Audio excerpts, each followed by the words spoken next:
चत्तारि मङ्गलम् अरिहन्ता मङ्गलम् सिद्धा मङ्गलम् साहु मङ्गलम् केवली पन्नतो धम्मो मङ्गलम्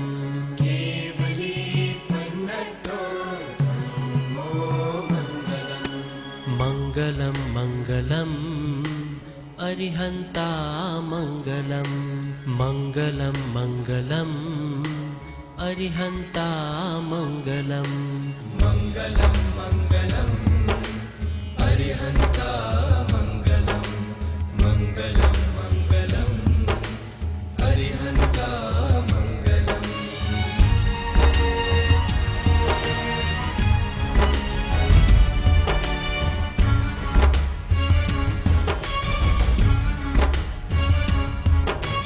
चत्तारि लोकुत्तमा अरिहन्ता लोकुत्तमा सिद्धा लोकुत्तमा साहु लोकुत्तमा केवली पन्नतो धम्मो लोकुत्तमो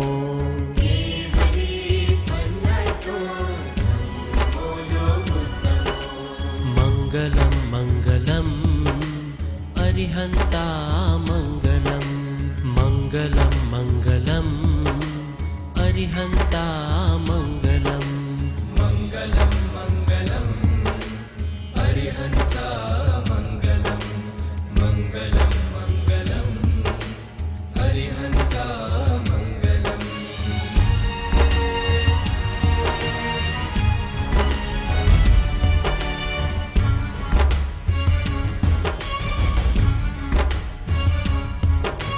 चत्तारि शरणं पवज्जामि चत्तारि शरणं प्रव्रजामि अरिहन्ते शरणं पवज्जामि अरिहन्ते शरणं प्रव्रजामि सीते शरणं पवज्जामि सीते शरणं प्रव्रजामि साहु शरणं पवज्जामि साहु शरणं प्रव्रजामि केवली पन्नतं धम्मं शरणं पवज्जामि मङ्गलं मङ्गलम् अरिहन्ता मङ्गलम् मङ्गलं मङ्गलम् अरिहन्ता मङ्गलम् मङ्गलं मङ्गलम् अरिहन्ता मङ्गलम्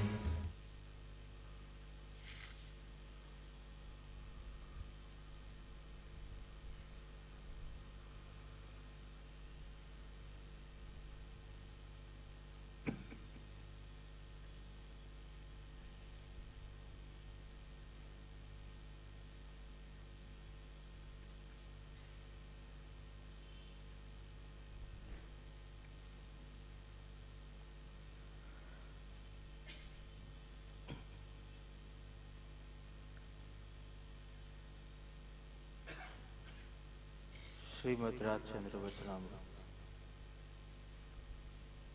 पत्रांक 449।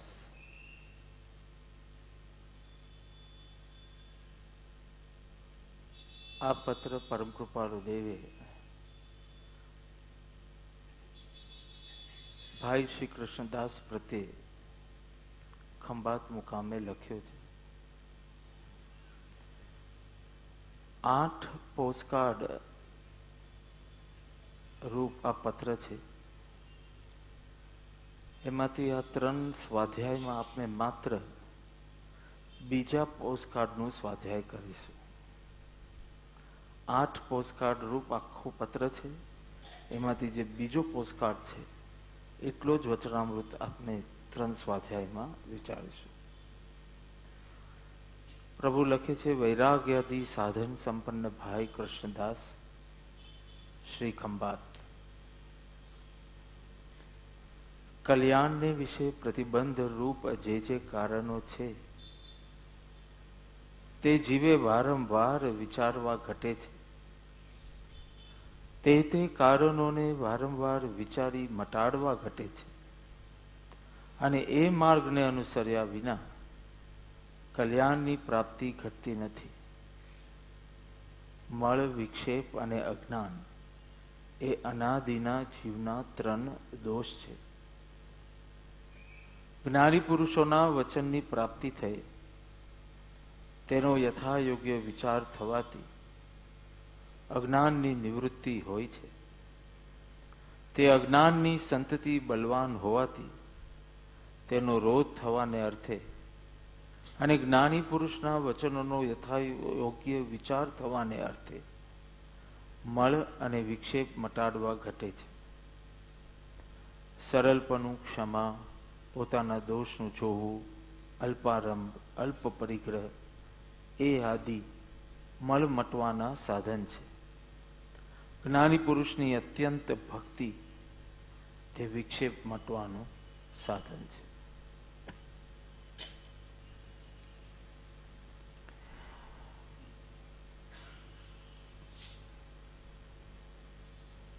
પ્રાપ્ત થયેલ દુર્લભ મનુષ્યપણું જાગવાનો એક અવસર છે. વસંત ઋતુ આવે છે, વસંત ઋતુ જાય છે, કાયમ ટકતી નથી. ખીલવાનો અવસર છે, સુગંધ અને સંગીતનો અવસર છે. તેમાં મનુષ્યપણું પણ કાયમ નથી. મનુષ્યપણાની આ ઋતુ આવી છે, ટૂંક સમયમાં ચાલી જશે. એ ટૂંક સમયમાં જાગવું છે. It is use it or lose it. Use it or lose it.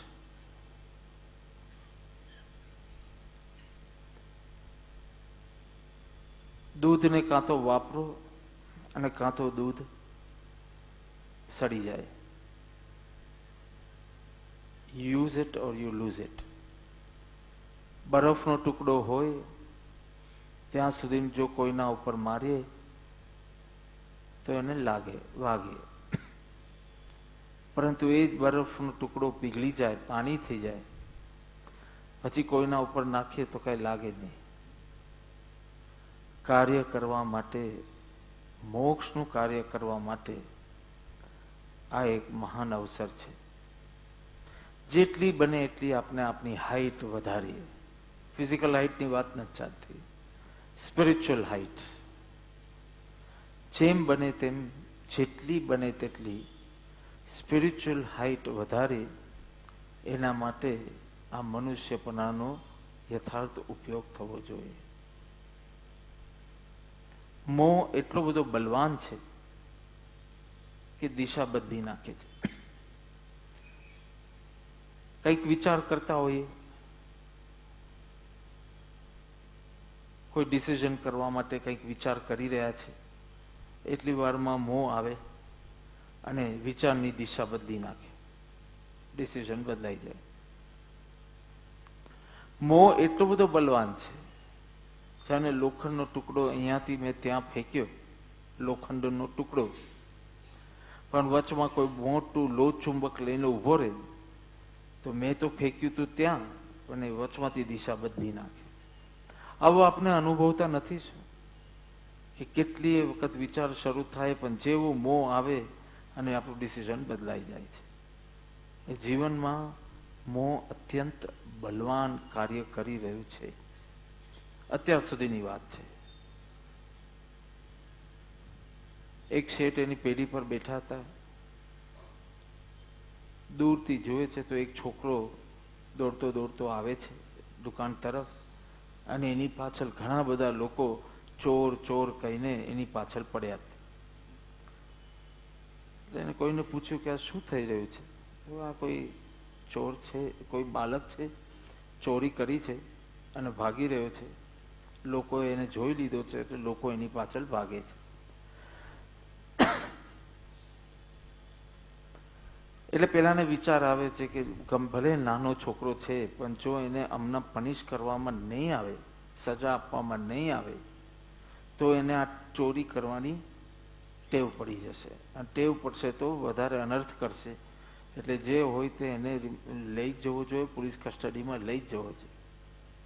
ધીમે ધીમે ધીમે ધીમે છોકરો એ દુકાન તરફ આવે છે ત્યારે પેલા શેઠ જુએ છે આ તો મારો જ છોકરો છે, તો એને જલ્દી બોલાવીને છુપાડી દે છે. હવે જો એના વિચાર કઈ ડિરેક્શનમાં ચાલતા હતા કે આ ભલે પકડાઈ જતો, ભલે એની કડક સજા નહીં કરીએ પણ કંઈક સજા તો થવી જોઈએ ઇત્યાદિ. ત્યાં પેલો ચહેરો દેખ્યો, મોહ જાગૃત થયો. અને મોહ જાગૃત થયો તો કે હવે બિચારો નિર્દોષ બાળક છે, ભૂલમાં એકાદ કાર્ય આવું થઈ ગયું, માફ કરી દેવું જોઈએ. જો આખા વિચારની ધારા બદલાઈ જાય છે. એમ આપણે જોઈએ સત્સંગ વખતે તો એટલી ઊંચી ઊંચી વાત કરે. આજે એરપોર્ટ પર એક સંત પણ હતા અને એમની સાથે વાત કરતા હતા. મેં કીધું જેમ બહેનો લિપસ્ટિક લગાડે ને એ લિપ ઉપર જ હોય, એનાથી વધારે ઊંડું જાય નહીં. એમ જ્ઞાનની વાત બધી લિપ સુધી જ કેમ છે, પરિણામ સુધી કેમ ઉતરતી નથી? અને આ મોહનો એટેક થાય ત્યારે કેમ અડીખમ એ જ્ઞાન રહેતું નથી? અને મોહને નિષ્ફળ કેમ કરતું નથી? અને પ્રસંગે મોહ જીતે પછી પશ્ચાતાપ થાય, પાછું સત્સંગમાં ડોકા હલાવે. અહીંયા તાલી પાડવાની વ્યવસ્થા હોય તો તાલી પાડે, ડોકા હલાવવાની હોય તો ડોકા હલાવે, જે બી પ્રમોદ કરવાની જે રીત હોય એ બધું કરે. અને પાછો પ્રસંગે મોહ જે જીતે છે. એવું કેમ થાય છે? એનો ઉપાય આ વચનામૃતમાં બતાવ્યું છે, તે વિસ્તારથી વિચારીશું. મદિરા પાન કર્યું હોય એ વ્યક્તિ જીવિત છે, જુએ છે, બોલે છે, હાલે છે, ચાલે છે, પણ એનું હાલવું ચાલવું પણ તમે લથડિયા કહો છો. એના બોલવાને તમે બબડે છે એમ કહો છો. કારણ કોઈ લક્ષ્ય નથી, કોઈ જાગૃતિ નથી. મદિરાનો નશો એટલો બધો તીવ્ર છે, એમ જીવ ભાવ નિદ્રામાં છે. અરે દ્રવ્ય નિદ્રા હો તમને હમણાં અહીંયા જોકું બી આવી જાય, હું જરાક જોરથી બોલું ને પાછા જાગી જાઓ તમે. દ્રવ્ય નિદ્રા એક મચ્છર આવીને ઉડાવી શકે, એક મચ્છર કરડે અને તમારી ઊંઘ ઉડી જાય. દ્રવ્ય નિદ્રા ઊંઘ એક મચ્છરથી, એક અવાજથી, અગ્નિના સ્પર્શથી, આગ લાગી હોય ને એનો સ્પર્શ થાય, તમે જાગૃત થઈ જાઓ. આ ભાવ નિદ્રામાંથી કઈ રીતે જાગવું? ભવોના ભવો વીતી ગયા છતાં જીવને ભાન બી નથી કે હું નિદ્રાધીન છું, મોહ નિદ્રા. એટલે જે મદિરાના નશામાં એનું બધું જ વ્યર્થ છે. તેવી જ રીતે હમણાં શિબિરમાં પણ કહ્યું હતું કે શુગર વાળો બિચારો જે કંઈ ખાય ને શુગર જ બન્યા કરે. બિચારો ભાત ખાય તો બી શુગર બને ને ફ્રૂટ ખાય તો બી શુગર બને. બિચારો મીઠાઈ સામે તો જોતો બી ન હોય તો બી જે એકવાર આ રોગ હોય ને એટલે જે કરો તે અસત્યમ, અશિવમ, અસુંદરમ. શિવમ સત્યમ, શિવમ સુંદરમ તો સાંભળ્યું છે. અસત્યમ એનું બધું જ અસત્ય, એનું બધું જ અશિવ એટલે કલ્યાણકારી નહીં, અને એનું બધું જ અસુંદરમ. તો વાત એ છે કે લક્ષ્ય, પહેલા હું આ વિષય લેવાનો હતો, મિશન મોહ વિનાશ. પછી આજે પ્લેનમાં વિચાર થયો કે ચલો મલ વિક્ષેપ જ્ઞાન લઈ લઈએ. તો મોહને તોડવા માટે એ કંઈક શુભ પ્રવૃત્તિ આદરે છે, એને ધર્મ પ્રવૃત્તિ માને છે, અને કંઈ ને કંઈ કરે છે. જપ છે, તપ છે, સત્સંગ છે, શાસ્ત્ર સ્વાધ્યાય છે, ધ્યાન અભ્યાસ છે વગેરે. હલેસા માર્યા કરે પેલું દોરડું છોડે નહીં કિનારેથી. શું પ્રવૃત્તિ કરી લે, નિયમિત કરી લે, કોઈ ડિફોલ્ટ પણ નહીં. અને કરે ત્યારે એનો ઉત્સાહ પણ હોય, રુચિ પણ હોય. પણ પેલું અજ્ઞાન તૂટ્યું નથી, એટલે મોહ નબળો પડતો નથી. એટલે 1 કલાક એકદમ શાંત ભાવમાં હોય તો બીજા કલાકે એટલો જ તીવ્ર ભાવમાં ચાલ્યો જાય, વિષય કે કશાયનો લક્ષ્ય નથી. ગીધડની જેમ બહુ ઊંચો ઉડે, બહુ ઊંચી ઊંચી વાતો કરે. જેટલા શાસ્ત્રોનો અભ્યાસ વધે એટલે એની ભાષામાં પણ ફેર પડે. બધું લિપસ્ટિક જેવું, ગીધડ જેવું ઉપર ઉડે, પણ જો ઉકરડામાં નીચે એક ઉંદરડી મરેલું ઉંદર જુએ કે ઉપરથી સીધો નીચે આવે ઉંદરડા માટે, એટલે બહુ ઊંચી ઊંચી વાતો કરે, ભાવના પણ ભાવે, પરંતુ પાછો ઉદય પ્રસંગે એ નીચે આવી જાય છે. એક કાંદા ખાધા હોય તો થોડા કલાકો સુધી મોઢામાંથી વાસ આવે. કેસર કે શું સુગંધી વસ્તુ હાથમાં લીધી હોય, કેસર હોય, બરાસ હોય, તો એની પણ સુગંધ થોડો ટાઈમ સુધી રહે. તમે કોઈ પરફ્યુમ છાંટ્યું હોય ને તો એ 2-4 કલાક એની સુગંધ રહે, પણ ધર્મની સુગંધ 2-4 કલાક પણ કેમ રહેતી નથી. તરત સ્વાધ્યાય કરીને, સમજો સવારનો સ્વાધ્યાય હોય અને ભોજન કરવા જાઓ તો પાછું આ રસ લોલુપતા બરાબર આ ઇષ્ટ છે, આ અનિષ્ટ છે, એવી જાતનું મૂલ્યાંકન કરવા બેસી જાય છે. કાંદાની અસર બી 4-5 કલાક રહે, પણ ધર્મની અસર લાંબી ટકતી નથી. એ તો કોક એવા પ્રભુશ્રી જેવા એવા લલ્લુજી મુનિ જેવા પુરુષ હોય 6 મહિના ખુમારી રહે. એકવાર પ્રભુનો સમાગમ થયો હોય 6 મહિના સુધી એલિવેટેડ સ્પિરિટ. પણ એ તો એવું નિર્મલ ઉપાદાન કે જેથી લાંબો ટાઈમ સુધી સત્સંગની અસર રહે. બાકી અડધો કલાક, કલાક, 2 કલાક, અને પછી ધીમે ધીમે તમને ખ્યાલ આવે કે સત્સંગ યાદ છે પણ ખુમારી ઘટતી જાય છે. બહાર નીકળ્યા ને કોઈ કે ચલો એકાદ આઈસ્ક્રીમ ખાવા જઈએ, અને તમને પેલો મોહ બલવાન થઈ જાય, લપસી પડો. ધીમે ધીમે આ સત્સંગની અસર થવી જોઈએ. એટલે જ્ઞાની કહે છે કે ગમે તેટલી શુભ પ્રવૃત્તિ કરે પણ થોડો ટાઈમ ઇન્ટ્રોસ્પેક્શન, આત્મનિરીક્ષણનો હંમેશા રાખે. હમણાં દુબઈ મસ્કટથી અમે આવ્યા તો ત્યાં 21 કલાક આખા દિવસમાં સ્વાધ્યાય, ભક્તિ વગેરે રીતે હતું. દિવસમાં 21 કલાક, આખી ટ્રીપના 21 કલાકમાં 3 કલાક સુવાનું થતું, બાકી 21 કલાક કાંઈ ને આખો દિવસ બિઝી હોય, પણ રાતના 12 વાગે રૂમમાં જાઓ તો 1 કલાક મારું આત્મનિરીક્ષણ હું છોડું નહીં. કારણ કે આ બધું જ 20 કલાકમાં આ બધું આમાં ટર્ન ઓવર છે. નેટ પ્રોફિટ કેટલો છે? એક દિવસ ચાલે એમ નથી તમારે પ્રોફિટ થાય ન થાય, સ્પિરિચ્યુઅલ પ્રોફિટ ન થાય દરરોજ, તો આ મનુષ્ય બહુ સાર્થક થવાની બહુ ઓછી આશા રહેશે. એટલે આત્મનિરીક્ષણ કરો ત્યારે ખબર પડે કે ભલે મેં સત્સંગ કર્યો કે મેં સામૂહિક ભક્તિ કરી, પણ ખરેખર મને પ્રોફિટ થઈ રહ્યો છે કે નહીં. નહીતર રાખું કે આ પરિહરું, એ નક્કી કરવું પડશે. ગમે તેટલું ધર્મના નામે પણ થતું હોય, અને ભલે શુભ પ્રવૃત્તિ જ હોય, છતાં મને પ્રોફિટ, આ તો ટર્નઓવર છે. પણ વેપારીને તો નેટ પ્રોફિટમાં રસ હોય. બોલવાનું હોય તો ટર્નઓવર બોલવાનું, પણ ખર્ચા પ્રોફિટના આધારે કરવાના, ટર્નઓવરના આધારે નહીં. એટલે એ જાણે છે કે મારું ટર્નઓવર કેટલું છે મારે માપવું જોઈએ. મેં એકવાર પૂછ્યું કે કેટલા તાજમહાલ છે? એક જણે કીધું, બાપા કેટલા તાજમહાલ એટલે શું? એક જ તાજમહાલ છે. રાજકોટમાં છે કોઈ તાજમહાલ? આગ્રામાં છે. યમુના નદીના કિનારે આગ્રામાં એક તાજમહાલ છે. તો મેં કીધું જો ભાઈ 5 તાજમહાલ બન્યા છે.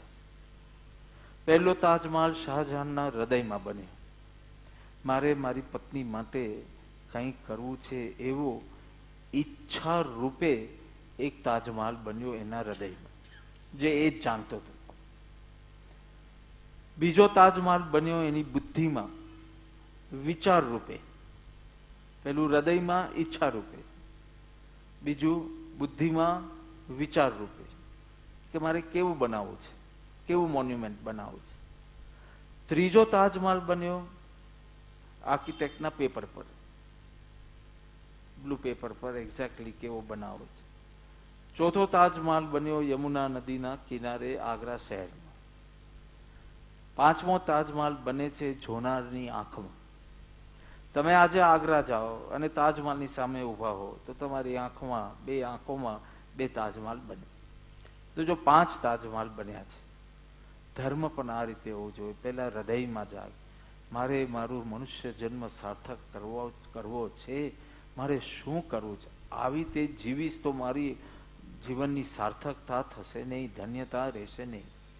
એટલે એક ઈચ્છા રૂપે પછી એ કંઈક વિચારે કે મારે દરરોજ દેવ દર્શન, ગુરુ વંદન, શાસ્ત્ર સ્વાધ્યાય વગેરે એવું કંઈક જીવનમાં જોડવું છે કે જેથી મારા ભાવની શુદ્ધિ રહે. એટલે ધર્મ પહેલા ઈચ્છા રૂપે જાગે, પછી વિચાર રૂપે જાગે, પછી કોઈક સંતનો, કોઈક સદગુરુનો સમાગમ થાય, એનાથી પછી બ્લુ પેપર ઉપર એક્ઝેક્ટ બને કે મારી પ્રકૃતિ અનુસાર, મારી યોગ્યતા અનુસાર મારે કેટલા પ્રમાણમાં ભક્તિ કરવી, કેટલા પ્રમાણમાં સ્વાધ્યાય કરવો, કેટલા પ્રમાણમાં વ્રત તપ વગેરે કરવા, એ બધું ઇન કન્સલ્ટેશન. પછી એક્ઝિક્યુશન, એટલે પછી જે નક્કી કર્યું છે, જે ઈચ્છ્યું છે તેને બરાબર અમલમાં મૂક. અને પછી ઇન્ટ્રોસ્પેક્શન, આત્મનિરીક્ષણ, કે આ કર્યા પછી મારી પ્રકૃતિમાં કોઈ ફેર પડે છે કે નહીં. પ્રવૃત્તિમાં ફેર પડી ગયો. સવારના પહેલા વોક પર જતા હતા, એને બધા ધ્યાનમાં બેસવા લાગે, ભક્તિ કરવા લાગે. પ્રકૃતિમાં કેટલો ફેર પડ્યો, ક્રોધાદી કષાયોના ડ્યોરેશનમાં ફેર પડ્યો કે નહીં, ફ્રીક્વન્સીમાં ફેર પડ્યો કે નહીં, ઇન્ટેન્સિટીમાં ફેર પડ્યો કે નહીં. હજી ભલે ક્રોધ નામના દોષથી સંપૂર્ણપણે મુક્ત નથી થયા, પણ જે તીવ્રતા પહેલા હતી એના કરતા ઘટી છે કે નહીં. Number 1 intensity. ડ્યોરેશન, પહેલા 2 દિવસ સુધી અબોલા રહેતા, એને બદલે 2 મિનિટ મેં મિથ્યા મેં દુષ્કૃત મિચ્છામી દુક્કડમ કરીને અકાઉન્ટ ક્લોઝ કરી શકો છો કે નહીં. ડ્યોરેશન. અને ફ્રીક્વન્સી, પહેલા દિવસમાં 10 વાર થતું હતું, હવે 10 દિવસે 1 વાર થાય છે. એમ કામ વાસના સંબંધી હોય, ક્રોધ વિશે હોય, ઈર્ષ્યા, અહંકાર ઇત્યાદિ ચીજમાં આ 3માં કાંઈ ફેર પડ્યો કે નહીં. અને આ 3માં ના પડ્યો હોય તો પણ એ દોષ કર્યા પછી મને પશ્ચાતાપ થાય છે કે નહીં, કે ચલાવી લેવાની જ વૃત્તિ છે કે હવે આટલું તો થાય, હવે ઘર લઈને બેઠા છે, આટલું તો થાય, પણ પછી ઘરે જ રહેવું પડશે, પછી મોક્ષ નહીં મળે. કંઈક અપૂર્વ કરે, કંઈક જુદું કરે તો કંઈક જુદું મળે. તું જેમ વર્તે છે એમ જ વર્તે અને સમ્યક દર્શન તારા ઘરે આવી જાય, એ શક્ય નથી. એટલે વારંવાર આ શુભ પ્રવૃત્તિઓ કરવા છતાં ચેકિંગ થવું જોઈએ કે જે લક્ષ્યપૂર્વક મેં આ શુભ પ્રવૃત્તિ શરૂ કરી છે એ લક્ષ્ય તરફ જઈ રહ્યો છું કે નહીં.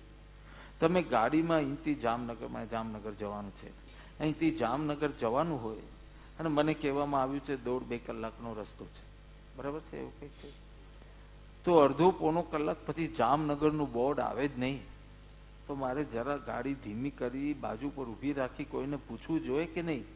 અને કોઈ કે નહીં આ તો અમદાવાદનો રસ્તો તમે લઈ લીધો છે, તો જામનગરનું બોર્ડ ક્યાંથી આવે, તો મારે દિશા બદલવી કે નહીં.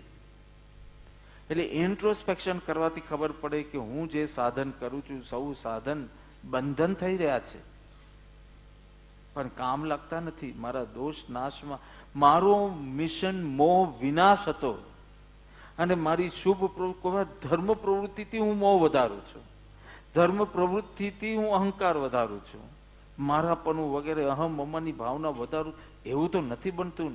આ દરરોજ ચેકિંગ કરવાથી થવાનું છે. એટલે વાત એ રહી, જો 2 ચીજ છે, દુઃખ અને કષ્ટ, 2માં ફેર છે. એક બેન મને પૂછ્યું, બાપા બમ્પર ટુ બમ્પર દુઃખ છે જીવનમાં. મેં તો બેન બમ્પર ટુ બમ્પર ટ્રાફિક મને ખબર હતી, આ બમ્પર ટુ બમ્પર દુઃખ એટલે શું? બેન કે બમ્પર ટુ બમ્પર દુઃખ એટલે હજી તો એક દુઃખ પૂરું થતું નથી ને બીજું શરૂ થાય છે. એક પ્રોબ્લેમ પૂરો થતો નથી, તનનો પૂરો થયો, મનનો શરૂ થયો, મનનો પૂરો થયો, ધનનો પૂરો થયો, સંબંધનો શરૂ થયો. એક પછી એક પછી બમ્પર ટુ બમ્પર. મેં તો બેન તમને બમ્પર ટુ બમ્પર દુઃખ છે કે બમ્પર ટુ બમ્પર કષ્ટ છે? બાપા એકનું એક જ નહીં, કષ્ટ બોલો કે દુઃખ બોલો. બધું મારું માનવું એ છે કે કષ્ટ કર્મકૃત છે, દુઃખ સ્વકૃત છે. દુઃખ કર્મના ફળ રૂપે મળે છે, કષ્ટ કર્મના ફળ રૂપે મળે છે. અને દુઃખ તારા વિચારોમાંથી ઉત્પન્ન થાય છે, તારી એટીટ્યુડ, તારું દ્રષ્ટિકોણ, એમાંથી દુઃખની ઉત્પત્તિ થાય છે. જો આ બે વાત સમજાય છે. કષ્ટ, મહાવીરને કષ્ટ ઘણા પડ્યા, 12.5 વર્ષમાં કષ્ટ ઘણા પડ્યા, પણ દુઃખ ઉત્પન્ન જ ના થયું. કારણ કે વિચારોમાંથી દુઃખ ઉત્પન્ન થાય છે, આર્ત ધ્યાન રૌદ્ર ધ્યાનમાંથી દુઃખ ઉત્પન્ન થાય, એ થયું નહીં. એટલે મેં કીધું પહેલા એ નક્કી કરો તમને દુઃખ વધારે છે કે કષ્ટ વધારે છે, એ પ્રમાણે મારી દવા રહેશે. કષ્ટ વધારે છે તો એ પૂર્વ કરવાના ફલ છે, પણ દુઃખ વધારે છે તો તમે તમારી જાતને મેનેજ કરી શકતા નથી, એની નિશાની છે. બેમાં ફેર છે. એટલે મેં કહ્યું, સ્કૂલમાં ત્રિકોણ શીખવાડે, અષ્ટકોણ શીખવાડે. વચલાના મને આવડતા બી નથી, કારણ કે અમે ઇંગ્લિશ મીડિયમમાં ભણ્યા છે, એટલે એક ત્રિકોણ ને અષ્ટકોણ બે મને ખબર છે. સત્સંગમાં દ્રષ્ટિકોણ શીખવાડે, એક જ છે. ગમે તેવો કષ્ટ પડે, દ્રષ્ટિકોણ બદલીને તરત જ ભીતર ઉત્પન્ન થતું દુઃખ કેવી રીતે અટકાવવું. એટલે ધર્મ સર્વ દુઃખના ક્ષયનો ઉપાય છે, કષ્ટના ક્ષયનો ઉપાય નથી કીધું. એ તો હવે નિજરા થાય ને એ કર્મ ખપી જાય વાત અલગ છે, પણ કર્મ ઉદયમાં આવી ગયો હોય તો કષ્ટ તો રહેવાના. પણ કષ્ટ એક ચીજ છે ને કષ્ટમાં દ્રષ્ટિકોણ સરખો ન હોવો, એના કારણે જે દુઃખની ઉત્પત્તિ તું તારા વિચારોમાંથી કરે, આ વિચારોમાંથી જે નીકળે છે તે દુઃખ અને કષ્ટ. હવે જ્યારે જ્યારે તમે અપસેટ હોવ ત્યારે બરાબર વિચારજો કે આટલું કષ્ટ, આ ભોજન ગરમ પીરસ્યું નહીં એ કષ્ટ હતું. કષ્ટ કર્મકૃત, ભલે અંતરાય કર્મ બોલો, બીજું તો કઈ નહીં, પરંતુ ખાવાની જે આસક્તિ હતી એ મારી હતી, એમાંથી દુઃખ ઉત્પન્ન થયું છે. કારણ કે આ જ ચીજ કોઈ મુનિ ભગવંતને હોત તો એમાં એ એટલું ક્ષમતા ભાવ રાખે છે. એટલે આટલું કષ્ટ છે અને આટલું, જ્યારે તમે આ બેનું ભેદનાન કરવા લાગશો ને, દેહ આત્માનું પછી કરીશું, પહેલા તો ખાલી કષ્ટ અને દુઃખનું, તો તમને ધીમે ધીમે સમજશો કે જ્યારે જ્યારે તમે દુઃખી થયા છો 10% કષ્ટ છે ને 90% તમારું ઊભું કરેલું છે. અને આ 10% ને 90% નું ભાન નથી, એટલે તમને લાગે છે 90% પેલો મને ત્રાસ આપ, 90 શું કામ 100 જ. કારણ ક્રોધના આવેશમાં તો આ જ લાગે કે પેલા આ ના કર્યું હોત તો મને કોઈ તકલીફ પડત નહીં. હા, પેલા આ કર્યું, પણ પેલા આ કર્યું એટલે જ તને દુઃખ નથી થયું. પેલા એ કર્યું એટલે પેલું કંઈ કામ સોંપ્યું તું ને ભૂલી ગયા તો તને કષ્ટ પડ્યું. પણ એમાં તારા અહંકાર ને મમત્વના કારણે, જો તમે જ્યારે ડ્રાઇવિંગ કરતા હો ત્યારે તમને એમ જ લાગે લોકોને ચાલતા જ આવડતું નથી રોડ પર, અને જ્યારે તમે ચાલતા હો ત્યારે તમે લોકોને ડ્રાઇવિંગ કરતા જ નથી આવડતું. આ વાત સાચી છે કે જે તમે કરો એ બરાબર, અને બાકીના બધાને આવડતું નથી. જ્યારે તું વહુ બનીને ગઈ તો તને થયું કે સાસુ બહુ ખડૂસ છે. જ્યારે તું સાસુ બની તો કે આજકાલની બહુ ખડૂસ છે. આ કેવો દ્રષ્ટિકોણ? આ દ્રષ્ટિકોણથી તું સુખી થવાની બેન? આવા દ્રષ્ટિકોણથી, કારણ કે આમાં તો આવો દ્રષ્ટિકોણ રાખવાથી પરમાં ફેરફાર કરવાની, પરની ફરિયાદ અને પરમાં ફેરફાર કરવાની ચેષ્ટા શરૂ થશે. જેવું તને લાગશે કે નહીં, આ મારા મોહના કારણે, મારા અહંકારના કારણે, મારી આસક્તિના કારણે, એટલે તું અંદર ફેરફાર કરવા લાગ. એમાં શું? એમાં આટલી તકલીફ. એટલે વાત દુઃખ અને કષ્ટની છે. જ્યારે બેનો ભેદ નથી કરી શકતા તો તમને બહાર માટે ફરિયાદ રહે છે અને ફેરફારની વૃત્તિ રહે છે. એક અંધારી રૂમ છે, તમને ખબર નથી એ રૂમમાં ફર્નિચર કઈ રીતે મુકાયું છે, તમને ખબર નથી. પલંગ છે, પલંગ હશે, કબાટ હશે, કોઈ ખુરશી વગેરે બી હશે, પણ અંધકારના કારણે તમને દેખાતું નથી. તમે રૂમની અંધારી રૂમની અંદર જાઓ છો, તરત ભીત સાથે અફડાવ છો, કારણ કે તમને એમ કે મોટી રૂમ હશે, પણ જેવા ડોરમાંથી આવે સીધી ભીત આવી, આમ જવાનું હતું તો ભીત સાથે અફડાયા. પછી તમે જરા રાઈટમાં બોલ્યા, પલંગ સાથે અથડાયા. પછી આ કારણ તમને ખબર નથી how the furniture is placed in the room, એટલે તમે અથડાયા જ કરો. તમને થાય કે આ લોકોએ કાંઈ બદલવું જોઈએ, ફેરફાર કરવું જોઈએ. માણસ રૂમમાં આવે તો જ્યાં જાય ત્યાં અથડાયા કરે છે, આ બધાએ બદલવું જોઈએ. તમે મને કહો, ચાલો હું નથી કહેતો તમને કે પહેલા એ શું કરવું જોઈએ, ફર્નિચર બદલવું જોઈએ કે લાઇટ ઓન કરવી જોઈએ? બધા હોશિયાર છે રાજકોટ. કે જો તમારી પાસે ટોર્ચ હોય, દીવો હોય કે લાઇટ ઓન હોય તો આ જ ફર્નિચરને જો તમે દેખતા હો તો બરાબર તમે ટર્નિંગ લઈ શકો અને અથડાયા વિના આ જ સેટઅપમાં અથડાયા વિના તમે શાંતિથી રૂમમાં તમારું કામ કરીને બહાર નીકળી શકો. એ જ રીતે સંસારમાં અજ્ઞાન અંધકારના કારણે બધા સાથે અથડાવ છે, વસ્તુ અને વ્યક્તિ બંને. તમને થાય કે બધાએ વેધરે એનું ટેમ્પરેચર બદલાવવું જોઈએ કે નહીં, આ વ્યક્તિએ એનો સ્વભાવ બદલવો જોઈએ કે નહીં, બધાએ બદલવું જોઈએ. પણ તું ધર્મરૂપી લાઈટ લઈને જાય ને તો બધાનો જે સ્વભાવ હોય તો તું એવો નીકળી જશે, કાંઈ અથડાશે નહીં, કૂટાશે નહીં, લોહી લુહાન થશે નહીં. તને થશે કોઈને મારા માટે એમનો સ્વભાવ બદલવાની જરૂર નથી. અહીંયા હું સ્વભાવ એટલે ત્રિકાલી સ્વભાવની વાત કરતો નથી, પ્રકૃતિની વાત. કોઈ બદલવાની જરૂર નથી, કારણ કે મને આ બધામાંથી રસ્તો કરતા મારા ભગવાને સમજાવી દીધું છે. આનું નામ છે ધર્મ. ધર્મરૂપી લાઈટ હોય, ધર્મરૂપી લાઈટ હોય તો દુઃખ નાશ પામશે અને કષ્ટ ગૌણ થઈ જશે. દુઃખ નાશ પામશે કારણ કે તમારી વિચારની શુદ્ધિ ને ડિરેક્શન જ એવી હોય કે દુઃખ અંદરથી જે વિચારમાંથી નીકળે છે એ બંધ થઈ જશે, નાશ થઈ જશે. અને કષ્ટ તો હશે, હજી પૂર્વકર્મના ફળનો ઉદય, પૂર્વકર્મ પણ એ ગૌણ લાગશે. તું તારાથી રાજી હોય તો કોઈ વાર અહીંયાની 40 ડિગ્રી પણ તને હેરાન કરશે નહીં, અને તું તારાથી જ રાજી નહીં હોય તો બેભાન થઈ જશે. એટલે શું કે છે જ્ઞાની કે તું એમ કે છે કે મારી એટલા બધા કષ્ટ છે જીવનમાં કે ધર્મ કરવાની રુચિ હોવા છતાં હું ધર્મ કરી શકતો નથી. એકવાર આ બધા પ્રોબ્લેમ્સ દૂર થઈ જશે ને બંધ થઈ જશે ને પછી ચોક્કસ આ કરીશ. તો જ્ઞાની કહે છે કે તું એમ કહી રહ્યો છે કે એટલી બધી બીમારી છે ને હમણાં દવા લેવાનો ટાઈમ પણ નથી. એકવાર બધી બીમારી ચાલી જશે ને પછી ચોક્કસ દવા લઈશ. એટલે પછી દવા લેવાની શું જરૂર છે? અને હમણાં જ દવા લેશે તો બીમારી જશે. તું હમણાં જ ધર્મનું શરણ લેશે ને આપણે પ્રથમ જ કીધું અર્યંત સિદ્ધ સાધુ અને કેવલી પ્રણીત ધર્મનું શરણ એ તમને સર્વ દુઃખથી મુક્ત કરશે અને પછી ગમે તેવા કષ્ટ હશે ગૌણ રહેશે. તો ધર્મ અને ધર્મથી દુઃખ ટલે છે, દુઃખ અને કષ્ટ. હવે આજનો વિષય શરૂ કરું છું. તમે પેલું ખેંચવાનું કીધું ને 1.5 કલાક, એટલા માટે.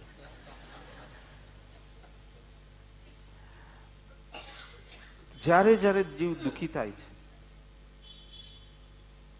એને બીજાને જવાબદાર માન્યો છે. તમે રાજમાર્ગને છોડીને વિષમ માર્ગે ચાલવાનું શરૂ કર્યું, એટલે કે હાઈવે છોડી અને તમે ખાડા ટેકરા રસ્તે ગયા. હવે તમારા પગમાં એક કાંટો વાગી ગયો, જે તમને ખબર નથી પણ તમારા પગમાં એક કાંટો ઘૂસ્યો. તમને વેદના થઈ રહી છે, દુઃખ થઈ રહ્યું છે, આંખમાંથી આંસુ પણ પડી રહ્યા છે, અને તમને થાય કે પેલા વ્યક્તિએ મને કીધું ને કે આ રસ્તેથી જાઓ, એટલે એ જ મારા દુઃખનો જવાબદાર છે. હકીકતમાં પેલો જે કાંટો લાગ્યો છે એ જવાબદાર છે, પણ કાંટા અને આંસુ વચ્ચેનો જે કારણ કાર્ય સંબંધ છે કે મેં મારી સ્વતંત્રતાથી નક્કી કર્યું કે મારે આ રસ્તે જવું છે. કાંટો લાગ્યો છે અને આ કાંટાના કારણે વેદના થાય છે અને વેદનાના કારણે આંખમાંથી આંસુ ઝરે છે. આ કારણ કાર્ય તમે સ્થાપી શક્યા નહીં, એટલે આ દુઃખરૂપી કાર્યનું કારણ પેલો છે.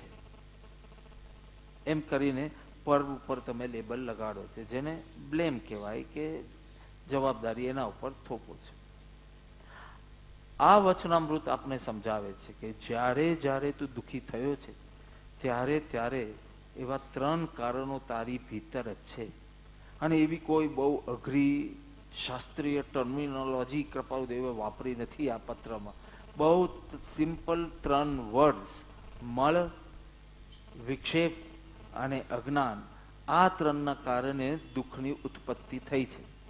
અને જ્યારે જ્યારે હવે તું દુઃખી થાય તો તું બરાબર એમ ચેક કરજે કે મળ, વિક્ષેપ કે અજ્ઞાન એ કોઈ 3માંથી એક કારણ તો અવશ્ય હોવું જોઈએ. બીજું કોઈ મારા દુઃખનો જવાબદાર નથી. 3 મળ, વિક્ષેપ અને અજ્ઞાન. મળ એટલે ભાવોની મલિનતા. મળ એટલે ભાવોની મલિનતા. વિક્ષેપ એટલે ચિત્તની ચંચલતા, અસ્થિરતા. મલિનતા કોઈ વાર એટલી બધી ન પણ હોય, પણ અસ્થિરતા બહુ હોય. અડધો કલાકની અંદર તમે બીજા કેટલા વિચારો કરી લીધા હશે. આ તો મારું બોલવાનું થોડું ફાસ્ટ છે એટલે વાંધો નહીં, પણ જો સ્લો થઈ જાય તો વચમાં તો કેટલી ટ્રીપો મારી આવત. જગદીશભાઈ તો કેટલી મારી આવી હશે ભગવાન જાણે. ચૈત્રવત પાસે મેં અહીંયા પેલું કરવાનું છે, પેલું કરવાનું, એક્ઝામ્પલ માટે કહું છું. તો આ કઈ બહુ મલિન વિચાર નથી કરી દીધા, પરંતુ ચંચલતા, અસ્થિરતા. પહેલામાં તો મલિનતા જ હતી, ભલે એક ક્ષણની હોય પણ એટલી મલિન કરી નાખ. એટલે પહેલું મલ એટલે ભાવની મલિનતા, વિક્ષેપ એટલે ચિત્તની ચંચલતા, અસ્થિરતા, અને અજ્ઞાન એટલે જ્ઞાનની વિપરીતતા. આ ત્રણ સમજાય છે કારણ કે દરરોજનો આપણો એક એક વિષય છે એટલે. કારણ કે આ પત્ર ખાલી ડાયોગ્નોસિસ કરે છે એટલું નહીં, ટ્રીટમેન્ટ પણ બતાવી છે આ પત્રમાં, આટલા એક જ પોસ્ટકાર્ડમાં, કે 3 કારણો કયા છે અને એ 3 કારણો કઈ રીતે મટાડવા એનું પણ માર્ગદર્શન આમાં આપ્યું છે. અને દરરોજ એક એક લેશું. એટલે 3 કયા કીધા ફરીથી? મલ, વિક્ષેપ અને અજ્ઞાન. મલ એટલે ભાવોની મલિનતા, વિક્ષેપ એટલે ચિત્તની ચંચલતા, અસ્થિરતા, અને અજ્ઞાન એટલે જ્ઞાનની વિપરીતતા. એક તમે સમજો કે નિર્મલ સરોવર હોય તો એમાં ચંદ્રનું પ્રતિબિંબ પડે. નિર્મલ સરોવર. હવે એ જ સરોવર નિર્મલ ન હોય, મલિન હોય તો પ્રતિબિંબ પડે? ન પડે. એ સરોવરનું જળ નિર્મલ હોય પણ ફ્લોઈંગ વોટર હોય કે ફોલ હોય તો એમાં પ્રતિબિંબ પડે? ન પડે. અને એ જ સરોવર ઉપર કોઈ આવરણ નાખી દીધું હોય તો પ્રતિબિંબ પડે? તો આ જે સરોવર મલિન છે એ જ મળ, સરોવરનું પાણી ફ્લોઈંગ છે, ચંચલ છે, એ જ વિક્ષેપ, અને એના ઉપર આવરણ છે એ જ અજ્ઞાન. અને આ ત્રણે દોષ તારા, જો પેલા આપણે કષ્ટ અને દુઃખમાં ફેર કર્યો, હવે કષ્ટને તો છોડી દો, આપણા હાથની વાત જ નથી. 9 ને 10 થઈ છે, 9:15 તમને શેનો ઉદય થવાનો જ ક્યુમાં ઉભો જ છે. એટલે એ કષ્ટ છે કે નથી એ તમારા હાથની વાત જ નથી, દુઃખ તમારા હાથની વાત છે. હવે મેં કીધું જ્યારે જ્યારે દુઃખનો અનુભવ કરે ત્યારે ત્યારે આ દુઃખનું કારણ મારો કોઈક દોષ છે. અને કયો દોષ? તો કે મલ, વિક્ષેપ કે અજ્ઞાન. આ 3 માંથી કોઈક એક તમને પકડાશે. એટલે પેલા કષ્ટ અને દુઃખ કીધું, પછી જ્યાં દુઃખ છે ત્યાં દોષ છે જ. કારણ કે દોષ ન હોય તો દુઃખ ન થાય, દોષ ન હોય ને કષ્ટ પડી શકે કારણ કે એ તો પ્રકૃત છે, પણ દુઃખ હોય ત્યાં અને દોષ ન હોય એવું કદી બની શકે નહીં. એટલે દુઃખનો અનુભવ છે તો ત્યાં દોષ છે જ. અને દોષ કયા? તો કે આ 3 18 પાપ સ્થાનક ન મૂક્યા. બહુ લાંબુ થઈ જાય ને સ્વાધ્યાય 3 જ કરવાના છે. જયારે 18 કરશું ત્યારે 18 પાપ સ્થાનક લઈશું, હમણાં તો 3 છે. એટલે 3 દોષ છે.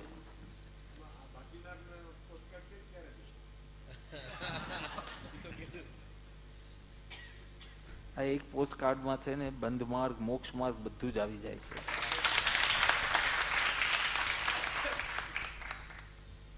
ત્રીજા દિવસે મને કહેજો કે તમારું કંઈક અધૂરું રહ્યું છે તો હું ડેટ આપીશ, પણ તમે બોલી શકશો નહીં. તમે કહો પાછા આવજો ખરી, પણ પૂરું માર્ગદર્શન મળી ગયું છે. આ એક પોસ્ટ કાર્ડ પર્યાપ્ત છે. સત્સંગ તો નિરંતર કરવાનો જ, ખાલી સમજણથી તો થવાનું નથી.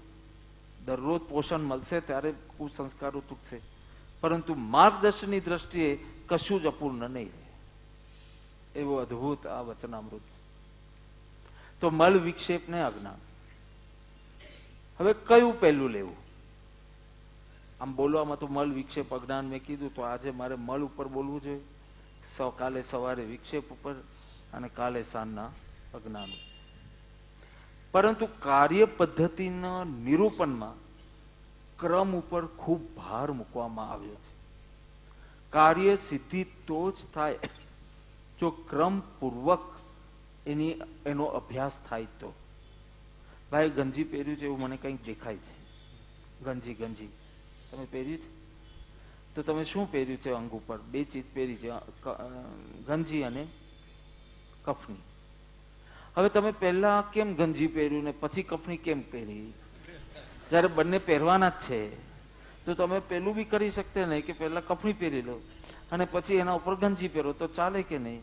તો કે પછી લોકો સત્સંગમાં આવતા પહેલા તમારા ઉપર હસી હસીને એ લોકોનું આમ જ પેટ ભરાઈ જાય. વાત બરાબર છે કે નહીં? આપણે એક સુપરમેન કરીને કેરેક્ટર છે, તમને ખબર છે? એ પહેલા કપડાં પહેરે પછી અંડરવેર પહેરે, તો આપણે આવે એની સાથે હસવું આવે. કારણ કે જે ક્રમ હોય ભલે બંને અંગ ઉપર જ ચડાવવાના છે, પણ એનો ક્રમ મહત્વનો છે કે નહીં? તમે આમ આવ્યા તો તમે એકદમ સજ્જન પુરુષ જેવા લાગો, પણ તમે કાલે ઉલટું પહેરીને આવશો, આ પડે છે. તમે ખાલી ટ્રાય કરજો, બે ચીજ જેમ તમે અમના અંગ પર પહેરી છે એવી રીતે ખાલી ક્રમ બદલી નાખજો. તો થયું કે હવે સુધીરભાઈનું જરા ખસકી ગયું લાગે છે, સ્વાધ્યાય કરી કરીને મને લાગે હવે ખસકી ગયું લાગે છે. એમ લોકો કહેશે કે નહીં, ક્રમ મહત્વનો છે કે નહીં? કે પેલા ગંજી ને પેલા કોઈ વાર આપણે જલેબી ગાંઠે ખાઈને પછી બ્રશ કરીએ તો શું વાંધો છે? બ્રશ કરીને શું કામ એ કરવા? બધી ચીજનો ક્રમ બહુ મહત્વનો છે. કાર્યની સિદ્ધિ માટે ક્રમ બહુ અગત્યનો છે. અને અહીંયા જે ક્રમ આપ્યો છે એ ક્રમ આપનો વિષય રહેશે સ્વાધ્યાય. તો અહીંયા ક્રમ આપ્યો છે કે પ્રથમ અહીંયા કીધું મલ વિક્ષેપને અજ્ઞાને અનાદિથી જીવના 3 દોષ છે. પહેલું, જ્ઞાની પુરુષના વચનની પ્રાપ્તિ થયે, તેનો યથાયોગ્ય વિચાર થવાથી અજ્ઞાનની નિવૃત્તિ હોય છે. એટલે પહેલા કયો વિષય લીધો? અજ્ઞાન. અને એનો ઉપાય શું કીધો? જ્ઞાની પુરુષોના વચનની પ્રાપ્તિ, અને તેનો યથાયોગ્ય વિચાર. આખી આ સાધનાથી તમારું અજ્ઞાન જશે, જ્ઞાન થશે. પછી એ ભાવમાં સ્થિર રહેવા માટે તમારે મલને વિક્ષેપ પણ ઢીલા કરવા પડશે. પછી મલ નિવારણનો ઉપાય બતાવ્યો અને છેલ્લું વિક્ષેપનું બતાવ્યું. એટલે આપણો વિષય શું રહેશે? આજે અજ્ઞાન, કાલે સવારે મલ નિવારણ અને કાલે સાંજ રાત્રે વિક્ષેપ. એ રીતે 3 દોષ શું છે અને એ 3 દોષથી મુક્તિનો ઉપાય શું છે એ આપણે વિચારીશું. તો પહેલું, જ્ઞાની પુરુષના વચનની પ્રાપ્તિ થઈ, તેનો યથાયોગ્ય વિચાર થવાથી અજ્ઞાનની નિવૃત્તિ હોય છે. એટલે 2 ચીજ આપણે સમજવાની રહી. એક, જ્ઞાની પુરુષોના વચનની પ્રાપ્તિ, કોઈના પણ વચનની પ્રાપ્તિ નહીં, અને જ્ઞાની પુરુષના દર્શન નહીં, જ્ઞાની પુરુષના વચનની પ્રાપ્તિ. બહુ મહત્વની એક ચીજ છે, જ્ઞાની પુરુષના વચનની અને પ્રાપ્તિ. અને બીજું, તેનો યથાયોગ્ય વિચાર. આ 2 ચીજ પોણો કલાક છે. આ 2 ચીજ પોણો કલાકમાં સમજવી છે. પ્રથમ છે જ્ઞાની પુરુષના વચનો. જો તારો પ્રોબ્લેમ મોહ છે, આપણે શરૂઆતમાં જ કીધું મિશન મોહ વિનાશ. તારો પ્રોબ્લેમ મોહ છે કે તો એ મોહ નાશ માટે સર્વશ્રેષ્ઠ કોઈક સાધન હોય તો તે છે જ્ઞાની પુરુષના વચન. કારણ કે અગ્નિનું બધા આગળ ચાલે, પાણી આગળ કાંઈ ન ચાલે. અગ્નિ જો કપડાને લાગી જાય તો કપડાને બાળી નાખે, અગ્નિ જો લાકડાને લાગે તો લાકડાને બાળી નાખે, પણ અગ્નિ જો પાણી પાસે આવે તો પાણીને બાળી નાખે. શું થાય? પોતે બુઝાઈ જાય. પણ પાણી આગળ અગ્નિનું કાંઈ ચાલતું નથી. તેમાં મોહ રૂપી અગ્નિ જ્ઞાની પુરુષના વચન આગળ આવે ને તો જ્ઞાની પુરુષના વચનને બાળતી નથી, પોતે ઓલવાઈ જાય. એટલે મોહ વિનાશ માટે સૌથી મહત્વનું સાધન કીધું જ્ઞાની પુરુષના વચનની પ્રાપ્તિ. માત્ર શરણ નહીં, માત્ર દર્શન નહીં, પણ વચનની પ્રાપ્તિ. જ્ઞાની પુરુષના વચન યોગ હોય અને આપણો એવો પ્રબળ પુણ્યોદય હોય, અંતરંગ એવી રુચિ હોય, તો 4 અંગમાં જે બીજું અંગ દુર્લભ અંગ સદ્ધર્મનું શ્રવણ, અર્થાત જ્ઞાની પુરુષોના વચનની પ્રાપ્તિ. અહીંયા જ્ઞાની પુરુષ ઉપર કેમ મહત્વ છે, ભાર કેમ જ્ઞાની પુરુષ પર આપ્યું? એ જ વાત જ્ઞાની પાસેથી સાંભળો, સમજો. એ જ વાત અજ્ઞાની પાસેથી, પછી ભલે એ અજ્ઞાની પંડિત હોય, સ્વાધ્યાયકાર હોય, વિવેચનકાર હોય, વ્યાખ્યાનકાર હોય કે પ્રવચનકાર હોય, પણ 2 કેટેગરી પાડો, આત્મજ્ઞાન અને આત્મ અજ્ઞાન, તો એ આવશે આત્મ અજ્ઞાન. કારણ જો એને આત્મજ્ઞાન ન હોય તો એ આત્મ અજ્ઞાન છે.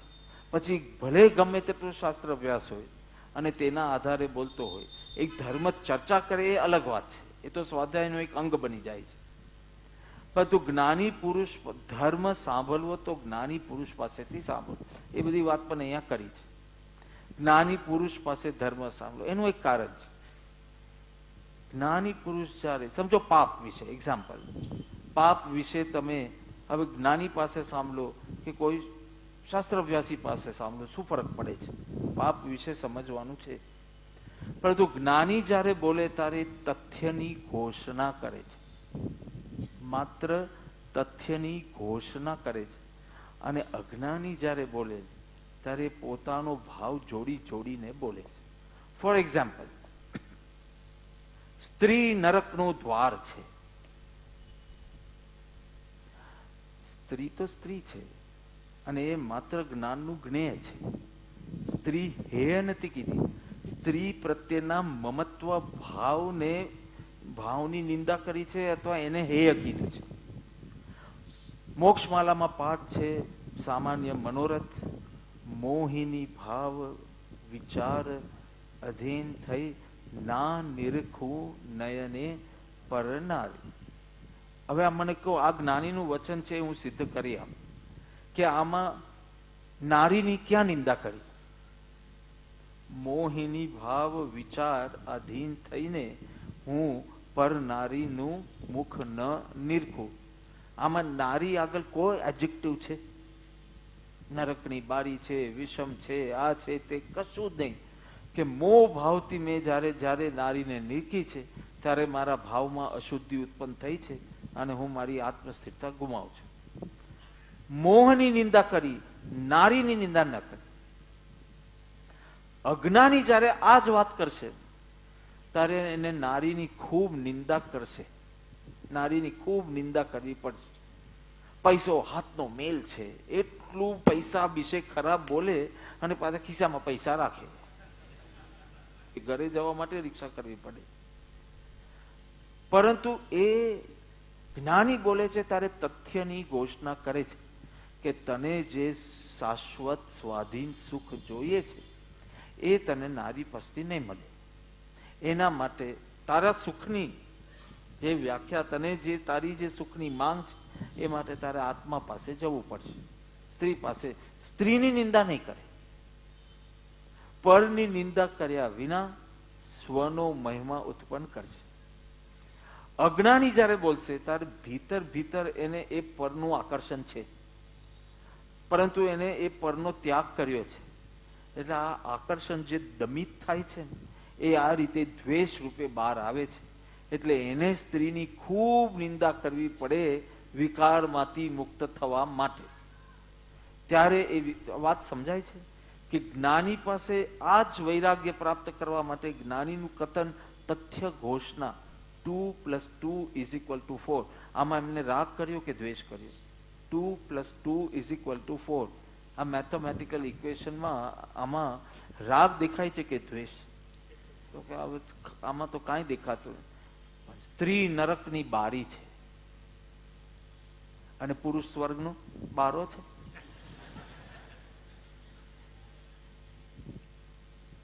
સ્ત્રી માટે પુરુષની વાત થશે તો કોઈ બી પદાર્થની નિંદાનો કારણ છે અંદર રહેલી દમિત વાસનાઓ. એટલે ખૂબ જોર જોરથી ચિલ્લાવશે.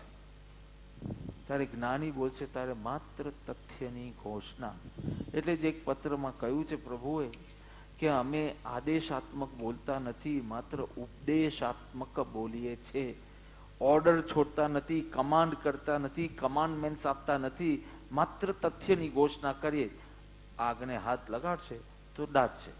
હવે તું નક્કી કર કે તારે દાઝવું છે કે નથી દાઝવું. જ્ઞાની એમ નહીં કે આગમાં હાથ નહીં રાખતો, ચાલ પચકાન દે. આગમાં હાથ રાખવાથી દાઝશે. તારે દાઝવું હોય તો તારે શું કરવું જોઈએ? આગમાં હાથ રાખવો જોઈએ. તારે ન દાઝવું હોય તો તારે શું કરવું જોઈએ? Choice is yours. હું તમને માત્ર તથ્ય નિરૂપણ કરું છું એમ જ્ઞાની કે છે. આ બાજુથી તમે જશો તો બહુ ટ્રાફિક નડશે, આ બાજુથી નહીં નડે, હવે ચોઇસ ઇઝ યોર્સ. પછી તમને લેટ જ પહોંચવું હોય તો તમે આ રસ્તો લો. આ બાજુથી જશો તો ખાડામાં પડશો. જો તમે સપ્તવ્યસનના માર્ગે જશો તો જ્ઞાન, ભાન, સ્થિરતા, શુદ્ધિ બધું ચૂકશો.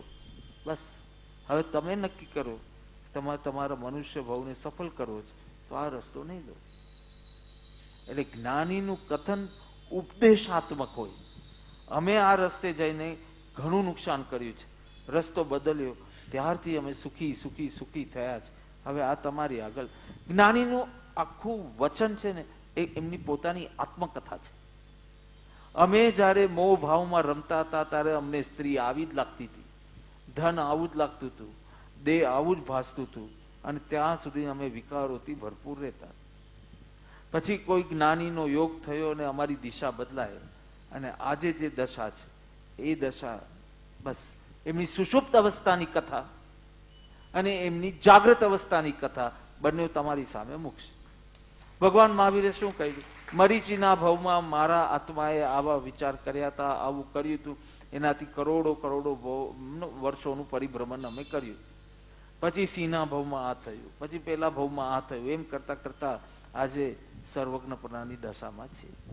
હવે તમે નક્કી કરો કે તમારે મરીચીના માર્ગે જવું કે મહાવીરના માર્ગે. આમાં તમને કેમ ઠસાવવું કેમ પડે? તથ્યની ઘોષણા કરી, ઉપદેશાત્મક વાત કરી અને એમ કરી. અજ્ઞાની પાસે એ જ ચીજ સાંભળશે તો એ રાગ છોડાવશે અને દ્વેષ નાખી દેશે અંદર. હવે તું સ્ત્રીને જોઈને કે હટ, તું તો નરકની બારી છો. નહીં, જ્ઞાની પાસે એ જ સાંભળશો તો એના દેહમાં મમત્વ નહીં થાય અને એ ભગવાન આત્મા રૂપે ભાસશે. અને એ જ કામ વિકારથી મુક્ત થવાનો ઉપાય કોઈ અજ્ઞાની પાસેથી સાંભળશો તો કોઈ સ્ત્રીથી દૂર થઈ જશો, પણ એ દમિત વાસના પછી આવી તે દ્વેષ રૂપે બહાર આવશે, કારણ કે ભીતર ભીતર હજી આકર્ષણ રહ્યું. એટલે જ્ઞાની પુરુષોના વચનની પ્રાપ્તિ કીધી. કેટલી મહત્વની વાત આવે છે એ જ જ્ઞાનીની સમસ્ત વાણી એમની આત્મકથા છે. જ્ઞાન પહેલાની અવસ્થા, જ્ઞાન પછીની અવસ્થા, દરેક ચીજ અનુભવમાંથી નીકળેલી છે. વિકારનો પણ અનુભવ કર્યો છે, વિકાર રહિત અવસ્થાનો પણ અનુભવ કર્યો. એટલે બરાબર આપણે પણ જાણે છે, આપણે સૌને પણ જાણે છે કે ભાઈ વિકાર અવસ્થામાં કેવા વિચાર હોય, કેવી ઇન્ટેન્સિટી હોય, કેવું સોચે, વિચારે, ડિસિઝન્સ લે, એ બી જાણે છે. અને આમ ન કરે તો કેટલો શાંત, આનંદિત, શુદ્ધ થઈ શકશે એમ બી કહે. અને નિષ્કારણ કરુણાથી તથ્યની ઘોષણા કરે છે. એટલે જ્ઞાની પુરુષના વચનની પ્રાપ્તિ, જેમ પેલો સર્પ આગળ મદારી વગાડે અને પેલો એવો ડોલતો રે બીજું બધું ભૂલી જાય પેલો સાપ, એવી રીતે જ્ઞાની પુરુષનો યોગ થયે, એમના વચનની પ્રાપ્તિ થયે, મુમુક્ષુ જીવ આખો સંસાર ભૂલી જાય છે. એને થાય કામ એક આત્માર્થનું, બીજો નહીં મને રોગ. આ જ કરવું છે. હવે બાકીનું જેટલું ગયું તે ગયું, બાકીનું જેટલું આયુષ્ય છે હવે માત્ર સમ્યક દર્શનની પ્રાપ્તિ અર્થે જ ગાળવું છે. જ્ઞાની પુરુષના વચનની પ્રાપ્તિ એક કીધું, અને પછી કીધું તેનો યથા યોગ્ય વિચાર. આ બી બહુ મહત્વની છે. પ્રાપ્તિ પછીનું સ્ટેપ વિચાર. દૂધનો એક ગ્લાસ હોય કે ચા હોય અને તમે એમાં એક ગાંગડો સાકરનો નાખો અને તરત પીવા લાગો તો એ ચા મીઠી ન લાગે. કેમ? હલાવવાનું બાકી છે. એવી રીતે ચાને સાકરનો ગાંગડો તો પ્રાપ્ત થયો, ચાને સાકર તો પ્રાપ્ત થઈ, પણ તેનો યથા યોગ્ય વિચાર નથી કર્યો તો પાછું ગળ્યું થયું નહીં. હવે આપણે ખાલી આટલો જ વિચારીએ કે જ્યાં જ્યાં સાહેબ જાય ત્યાં ત્યાં સાંભળવા જવાનું, કારણ કે સાકરનો ગાંગડો જેટલી તારી ચામાં નખાય એટલી નાખવાની, પણ હલાવવું નથી. You don't want to સ્ટર. એટલે શું થાય છે કે રોમે રોમમાં માન્યતામાં ઉતરતું નથી, કારણ કે સાંભળેલો વિષયનો યથા યોગ્ય વિચાર થાય. અને અહીંયા યથા યોગ્ય શબ્દ બહુ સુંદર શબ્દ, બે અર્થ થાય. યથા યોગ્ય એટલે અન્ડરસ્ટેન્ડ ધી આશય. આ કથન પાછળનો આશય સમજો એ અને રિલેટેડ ટુ યોર સેલ્ફ. તમારા જીવન પ્રસંગો, તમારા પરિણામો સાથે એ વચનોને જોડીને તમે આગળ વધો. તમે કાંઈ પણ દ્રષ્ટાંત સાંભળ્યું એ દ્રષ્ટાંત તમારે ભૂલી જશે. સમજો કોઈ હજી તો આવ્યા નથી મુલ્લા નસરુદ્દીન, પણ લગભગ આવતા હોય, તમારે મુલ્લા નસરુદ્દીન નહીં સમજવાનું. તમારે તમારો જ કોઈ જીવન પ્રસંગ યાદ કરી અને બરાબર તે વખતે મેં આ જ ભાવની મલિનતાના કારણે હું દુઃખી થયો, તે વખતે અસ્થિરતાના કારણે દુઃખી થયો, તે વખતે મારી વિપરીત જ માન્યતા, મારું વિપરીત જ્ઞાન, એનાથી હું દુઃખી. Related to યોરસે. 2005માં હું શિકાગો ગયો હતો, 10 વર્ષ થઈ ગયા આવે. ત્યાં 3 દિવસના સ્વાધ્યાય હતા. શુક્રવાર રાત, શનિવાર રાત અને રવિવાર સવાર. ત્યાંના જૈન સેન્ટરમાં જ હતું. તે વખતે જે પ્રમુખ હતા એક મારવાડી ભાઈ હતા. એ બી મને ઓળખે નહીં, હું પણ એને ઓળખું નહીં. પણ હવે કોઈ ડિગ્નિટરી આવે જૈન સેન્ટરમાં એટલે ત્યાંનું એવી સિસ્ટમ છે કે બધા પ્રમુખ, સેક્રેટરી બધા ફર્સ્ટ રોમાં આવી જાય. એટલે કે હું તો એક દિવસ માટે આવ્યો હતો કે પેલું વક્તાને સારું લાગે, જૈન સેન્ટરના મહેમાન છે તો એને. પછી ત્યાં આવીને કોઈ કીધું કે છેલ્લા દિવસે તો આવવું જ પડશે, શોલ ઉડાવવાની છે. પછી મને થયું કે ચલો 3 દિવસ આવી જાઓ. આ વાત એમને 3જા દિવસે શોલ ઓઢાવતી વખતે કરી માઇક પર કે સાહેબ પહેલા દિવસે મારે તો ખાલી બેસવાનું હતું, કારણ કે હું પ્રમુખ છું એટલે બેસવું પડે જ. તે સાહેબ બોલે તો મુલ્લા નસરુદ્દીનની અમુક વાત કરે ને તો મને હસવું આવતું, અને બસ આટલો ભાવ થાય કે સાહેબની સેન્સ ઓફ હ્યુમર સરસ છે એમ. એને બીજી કોઈ ચીજમાં રસ નહીં, એને ખાલી આ જોક્સમાં રસ, કે આ દ્રષ્ટાંતમાં રસ. બીજા દિવસે જયારે મુલ્લા નસરુદ્દીનની વાત સાહેબ કરતા ને ત્યારે મને થતું કે પણ આ તો મુલ્લાનું નામ છે, પણ આ વાત તો મારી જ થઈ રહી છે. કારણ કે આ જે મુલ્લાના નામે કીધું એ દોષ મને મારામાં દેખાય છે. એટલે મને હસવું નહોતું આવતું, ઉલટું હું થોડો સિરિયસ થઈ જતો હતો. અને 3જા દિવસે તો સાહેબ મુલ્લાનું નામ બોલે ને મને ધ્રાસકો પડે કે મારો બીજો એક દોષ હવે છઠ્ઠો થવાનો. Now see what he did. He was relating the satsang to himself. આ વાત સમજાય છે? ખાલી શ્રવણ નહોતો કરતા, શ્રવણ કરીને આના જેવો મોહ મને પણ છે, આના જે ક્રોધની વાત કરી એ તો મને જ લાગુ પડે છે, આ દુઃખ ને કષ્ટમાં હું ભેદ નથી કરી શકતો એટલે જ મને આખી દુનિયા મને દુઃખી કરે છે એવું લાગે છે. આ જો તમારી સાથે જોડીને જ્યારે આ શ્રવણ થાય તો એને કીધું યથા યોગ્ય વિચાર, એટલે એનો પરમાર્થ આશય બી પકડાવવો જોઈએ. અને તમારી સાથે જોડીને અત્યારના એક ગ્રુપ ફોટોગ્રાફ પાડવામાં આવે, બધાનું મારી સાથે બધાનું એક પાડવામાં આવે, અને તમને એક કોપી આપવામાં આવે, તમે પહેલું તમારું થોબડું જોશો.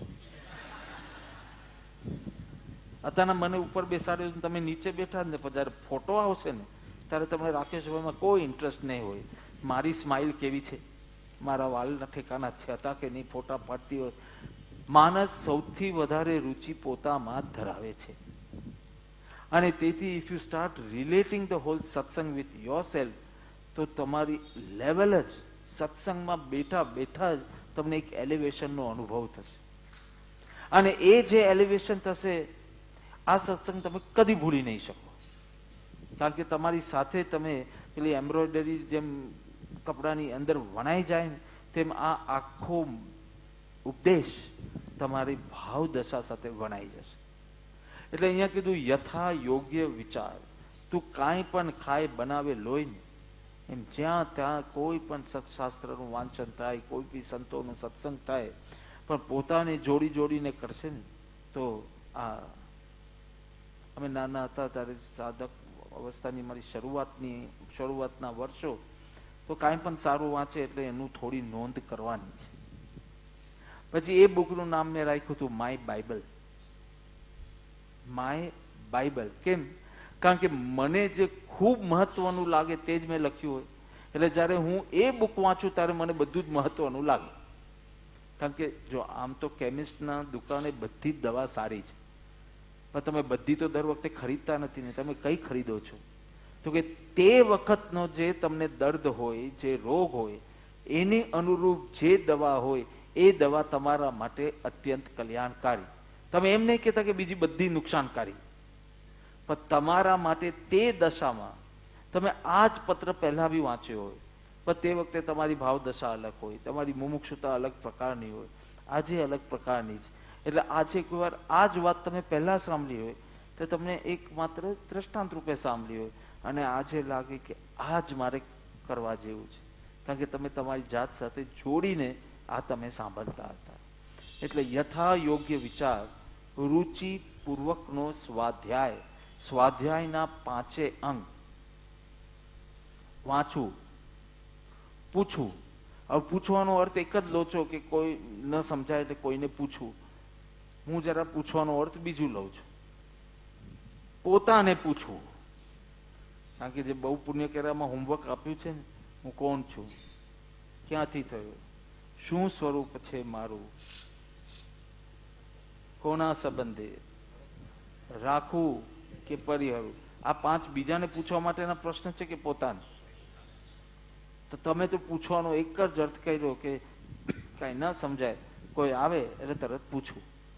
એ અર્થ ખોટો નથી, પણ ઊંડો અર્થ આ છે, પોતાને પૂછવું. આજે તને સ્વાધ્યાયમાં શું ગમ્યું? બંધ કર્યા પછી પોતાને પૂછવું, આજે તને શું ગમ્યું, કેમ ગમ્યું, કેમ તને આ ગમ્યું? તો તને ખબર પડશે કે તારામાં આ દોષ વિશેષ પ્રકારે છે ને, એટલે તને આ વધારે ગમ્યું.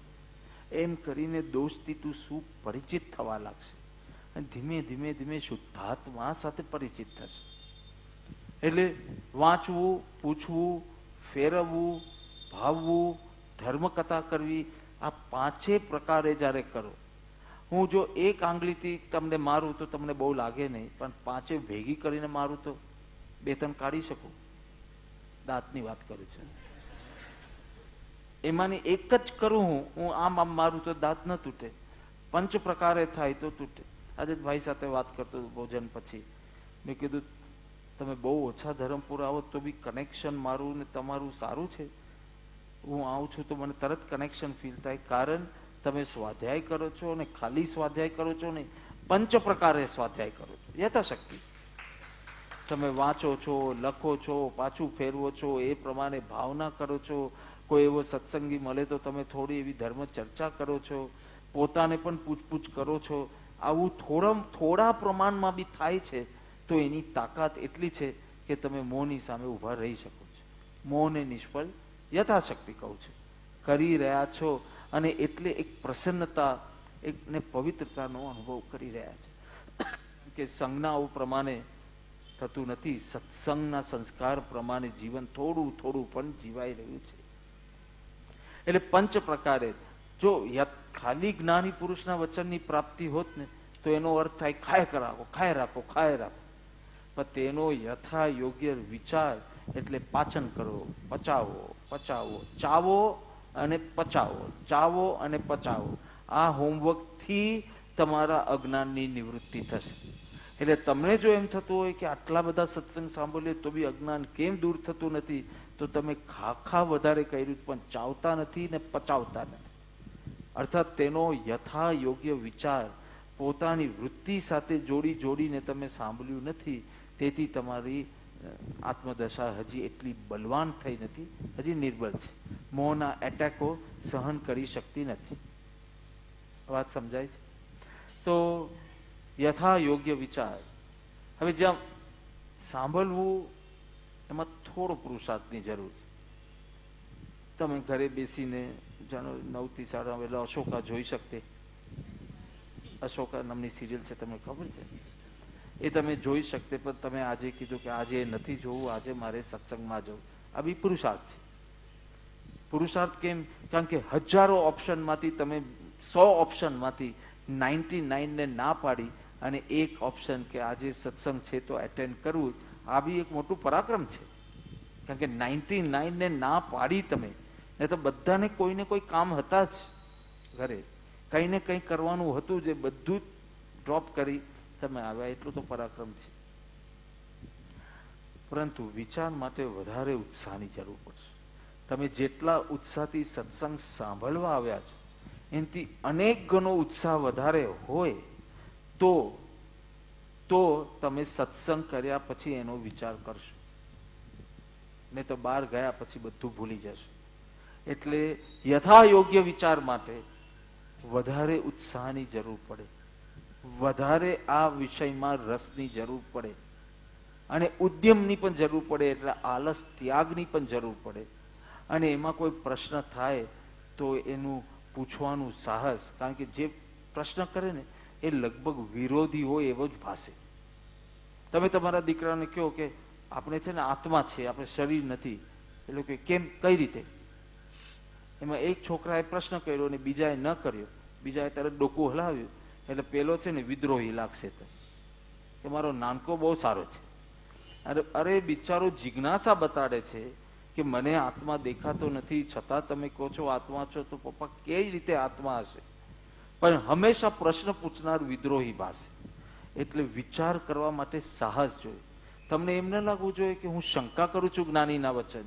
જ્ઞાનીએ કીધું છે તો છે, એમ નહીં તો આત્મસિદ્ધિ કેમ આટલી લાંબી છે? આત્મા છે તે નિત્ય છે કરતા નિજ કર્મ છે, ભોગતા વલી મોક્ષ છે, મોક્ષ ઉપાય સુધર. એના પછીની નેક્સ્ટ કડી કઈ હોવી જોઈએ ખબર છે? અહો અહો શ્રી સદગુરુ કરુણા સિંધુ અપાર. તમે કીધું ને તેમ છે, તો બાકીની કેટલી ગાથા 45 થી 118 સુધી જે આખો વાર્તાલાપ છે એની જરૂર જ નહોતી. પણ શિષ્યએ જિજ્ઞાસાથી પ્રશ્ન કર્યો અને ગુરુએ એનું સમાધાન કર્યું. આ પદ્ધતિ એટલે પાછો વિચાર આવે છે અહીંયા. ને તો દર્શન અને ચારિત્રની જ આરાધના હોય. દર્શન એટલે શ્રદ્ધા, ચારિત્ર એટલે આચરણ, અને વાત પતી ગઈ. તો જ્ઞાન કેમ મૂક્યું? આખી આરાધના જ્ઞાનની કરવાની છે, અને આખો કોન્ટ્રાક્ટ લખાય ને પછી નીચે સિગ્નેચર થાય. બેમાંથી કયું ઇમ્પોર્ટન્ટ? તમને જ પૂછું છું, બેમાંથી કયું important? Very good, very good. બંને ઇમ્પોર્ટન્ટ. ખાલી સિગ્નેચર હોય ને ઉપરનું લખાણ ન હોય તો એ કામનું નહીં, અને લખાણ હોય ને સિગ્નેચર ન હોય તો એ કામનું નહીં. એટલે પહેલા શું થાય છે? લખાણ થાય છે, પછી સિગ્નેચર. આરાધના આખી જ્ઞાનની થાય છે, પછી પ્રતીતિમાં આવે એટલે શ્રદ્ધા થાય. એટલે મૂળ માર્ગના ક્રમમાં જ્ઞાનથી શરૂ કરીએ છીએ. તત્વાર્થ, સૂત્ર, દર્શન, જ્ઞાન, ચારિત્રના ક્રમ મૂકશે. પણ આરાધના આખી જ્ઞાન કરે છે, એ પ્રમાણે શ્રદ્ધા સાઇન કરે છે, એ પ્રમાણે અમલ થાય છે, એટલે ચારિત્ર થાય છે. એટલે યથા યોગ્ય વિચાર કેટલું મહત્વનું છે. જ્ઞાની પુરુષના વચનોની પ્રાપ્તિ અને તેનો યથા યોગ્ય વિચાર થયે અજ્ઞાનની નિવૃત્તિ થાય છે. એક જણાએ પ્રશ્ન કર્યો કે તમારા શ્રીમદમાં સ્વાધ્યાયનું બહુ ને, એમ કે પરદેશ કસે જવાનું થયેલું તો કે તમારા શ્રીમદમાં બીજું જપ તપ બી કરો કે ના કરો? 2-4 પત્ર કાઢીને બતાવ્યા, એમ તમારા જીવનના પ્રસંગો બતાવ્યા. તો કે ભલે તમે બીજા બધાનો નિષેધ નથી કરતા, પણ તમને લોકોને સ્વાધ્યાયની રુચિ વધારે. આખો દિવસ વચનામૃત લઈને બેસી જાઓ. તો કે કેમ બીજી ક્રિયા કરતા સ્વાધ્યાયની ક્રિયામાં એવું વધારે શું છે કે તમે આખો દિવસ સ્વાધ્યાય ઉપર વધારે ભાર આપો છો? તો જો સ્વાધ્યાય પણ એક પ્રકારની ક્રિયા છે, કારણ કે વાંચવું, વિચારવું, આ બધામાં તમે જો વબ જ છે, આ બધી ક્રિયા જ છે, એટલે ક્રિયાપદ જ છે. એટલે સ્વાધ્યાય પણ એક ક્રિયા છે, પણ અન્ય ક્રિયા કરતા આ ક્રિયામાં અમુક વિશેષતા છે. નંબર 1, સ્વાધ્યાયમાં કોઈ અશુદ્ધ લક્ષ્ય સ્વાધ્યાય કરે નહીં. જપ તપ વગેરે કોક વાર અશુદ્ધ લક્ષ્ય પણ થાય. એક્ઝામ્પલ આપ, કેટલાક તપ કરતા હોય તો કે છોકરા થતા નથી, એટલે દીકરીને કઈ સરખો છોકરો મળતો નથી, એટલે એવું સાંભળ્યું છે કે નથી સાંભળ્યું તમે? કે એના માટે શુક્રવાર કરે, ગુરુવાર કરે, કે જે બી, મને આ વિષય બહુ ખબર નથી.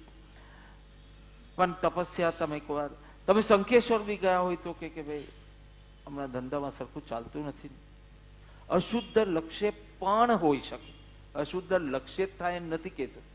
તમે કોઈને એવું સાંભળ્યું કે આને છોકરા થતા નથી ને એટલે હમણાં વચનામૃત વાંચે છે? આવું સાંભળ્યું છે? કે આના દીકરીના થતા નથી ને એટલે હમણાં અધ્યાત્મ સાર વાંચે છે? એવું સાંભળ્યું છે? કોઈકને બી કોઈ સંસારના પ્રયોજન કઈ સાર પાર ન પડતો હોય એને માટે વાંચન કરવા બેઠો એવું સાંભળ્યું છે? જપ તપ માટે સાંભળ્યું હશે કે આટલા જાપ કરે છે કારણ કે એને આ તકલીફ છે, કે આટલું તપ કરે છે. આ બીજી બધી ક્રિયા અશુદ્ધ લક્ષ્ય પણ થાય, પણ સ્વાધ્યાયનો તો એક જ લક્ષ્ય હોય કે જ્ઞાન પ્રાપ્તિ. એના સિવાય કેમ કોઈ માણસ સ્વાધ્યાય કરે? હું એમ નથી કહેતો બધા જપ તપ વાળાના ગડબડિયા જ લક્ષ્ય હોય છે, એમ નથી કહેતો. થઈ શકે, સ્વાધ્યાયમાં એક જ આત્મકલ્યાણનો લક્ષ્ય ઓછો કે વધારે પણ હોય.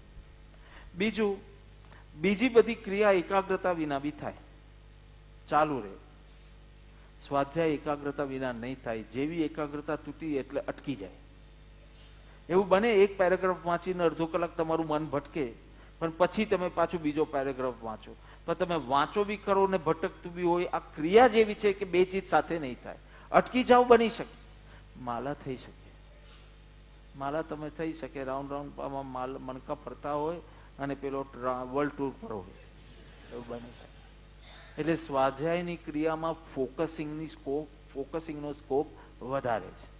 અને ત્રીજું, દરેક ક્રિયાથી શુભ બંધ થાય છે, કારણ કે શુભ ક્રિયા છે એટલે શુભ બંધ થાય. સ્વાધ્યાયમાં એ શુભથી પણ પર કેમ થવું એની વાત આવે છે, જે બીજે બધે નહીં આવે. આ ત્રણ કારણે બધી ક્રિયાઓમાં પણ સ્વાધ્યાયની સત્સંગની ક્રિયાને શ્રેષ્ઠ ગણી પત્રે પત્રે આ વાત ચડાવી છે. સત્સંગ કર, સત્સંગ કર. સત્સંગ કરશે તો તારા બધા મીંડા આગળ એકડો લાગશે, એટલે તારી જપ તપ વગેરે બધી ક્રિયા લેખે લાગશે. એટલે જ્ઞાની પુરુષના વચનની પ્રાપ્તિ અને તેનો યથા યોગ્ય વિચાર. હવે છેલ્લી વાત કે જ્ઞાની પુરુષના વચનની પ્રાપ્તિ થઈ, તેનો યથા યોગ્ય વિચાર પોતા સાથે જોડીને એનો વિચાર થયો, તો એનાથી શું ફળ આવે? તો અહીંયા કીધું અજ્ઞાનની નિવૃત્તિ થાય. બસ આ વાત એક 15 મિનિટમાં સમજી. પોતાને પૂછવાનું રહ્યું કે જ્ઞાનીઓને પાપ નાગ જેવા, આગ જેવા, ઝેર જેવા ભાસે છે. જ્ઞાની માટે પાપ એ ના, પાપમાં ચલો ક્રોધ લઈ લો એક્ઝામ્પલ. જ્ઞાનીને ક્રોધ ભાવ એ નાગ જેવો, આગ જેવો અથવા તો ઝેર જેવો ભાસે છે. તને પણ એવું ભાસે છે? તું તો વર્ષોથી સત્સંગ કરે છે. હજી પંચેન્દ્રના ઇષ્ટ વિષયો આવે ત્યારે આકર્ષણ, લાલચ, ખેંચાણ થાય છે કે એ નાગ જેવા, આગ જેવા અને ઝેર જેવા ભયંકર ભાસે છે. સંભળાયું નહીં? મને સંભળાયું નહીં તમારો જવાબ. કે જ્ઞાની કે છે કે ભોગ અથવા ક્રોધ અથવા તો અહંકાર એ નાગ જેવા ભયંકર છે. તું જ્યારે ક્રોધ કરે છે ત્યારે તને એ નાગ જેવા ભાસે છે. હા, તું જ્ઞાનીના વચનનું સ્મરણ કરીને બોલે ખરો કે આ તો બધું પાપ છે, આ તો બધું પાપ. તને શું પાપ જેવું ભાસે છે? પંચેન્દ્રિયના ભોગો પાપ ભાસે છે? તું જે ટેસ્લાથી આઈસ્ક્રીમ ખાય છે એ તને પાપ ભાસે છે કે આઈસ્ક્રીમ જોઈને આમંત્રણ મળે તને, જાણે કે આઈસ્ક્રીમ બોલાવતું હોય એવું લાગે? એક ભાઈ મને એમ કે શું કરીએ સાહેબ, રાજકોટમાં આ સિઝનમાં આઈસ્ક્રીમ બોલાવે. આકર્ષણ, નિમંત્રણ. હવે મને કહો કે ક્રોધ કે ભોગ, જ્ઞાની કે છે કે અમને ઝેર જેવા ભાસે છે. જ્ઞાની કે છે કે અમને નાગ જેવા ભાસે છે. જ્ઞાની કે છે આગ જેવા ભાસે છે. તમને આગ ભાસે છે? આગ ભાસે છે એટલે તમે એમાં હાથ નાખતા નથી. એવી રીતે તમને ક્રોધ પણ આગ જેવા ભાસે છે, તમને ભોગ પણ આગ જેવા ભાસે છે. જેવા જ્ઞાનીને ભાસે છે તેવા તમને ભાસે છે કે તમને નિમંત્રણ મળે છે, તમને એમાં મીઠાશ લાગે છે. જો ક્રોધ તમને આગ રૂપે લાગતે ને તો તમે ક્રોધ કરતે જ નહીં, કારણ કે તમે આગમાં હાથ નથી જ નાખતા. ગમે તે થાય તમે આગમાં હાથ નાખતા નથી. અને જો ક્રોધ તમને આગ જેવા ભાસ્યા હોય, હું ભાસ બોલું છું, સાંભળ્યા હોય નથી કેતો, ભાસ્યા હોય તો તમે ક્રોધમાં પણ તમારા આત્માને નાખતે નહીં. પરંતુ તમને ક્રોધમાં કંઈક લાભ દેખાય છે ને એટલે જ તમને ક્રોધ કરવું ગમે છે. થોડું અટપટું લાગે છે તો બોલે ક્રોધમાં તો બાપા શું લાભ? એટલે એ તો મારે તમને પૂછવાનું છે શું લાભ. આ પ્રશ્ન મને પૂછવાનો નથી. લાભ વિના તું કરે નહીં તો ક્રોધમાં શું લાભ? ઘણા લાભ છે, ઘણી બતાવો. નંબર 1, ક્રોધ કરો ને તો અહંકારની પુષ્ટિ થાય. તમને અહંકાર પુષ્ટ થાય એમાં લાભ દેખાય છે. ક્રોધ કરે ને, સમજો હું તમારા ઉપર ક્રોધ કરું ને કે આવી રીતે નહીં બેસવાનું, આવી સરખી રીતે બેસો, એમ કરીને હું તમને બદલાવ, તેમાં મને એમ લાગે કે હું તમારા કરતા ઊંચો છું, હું જાણે તમારો માલિક છું.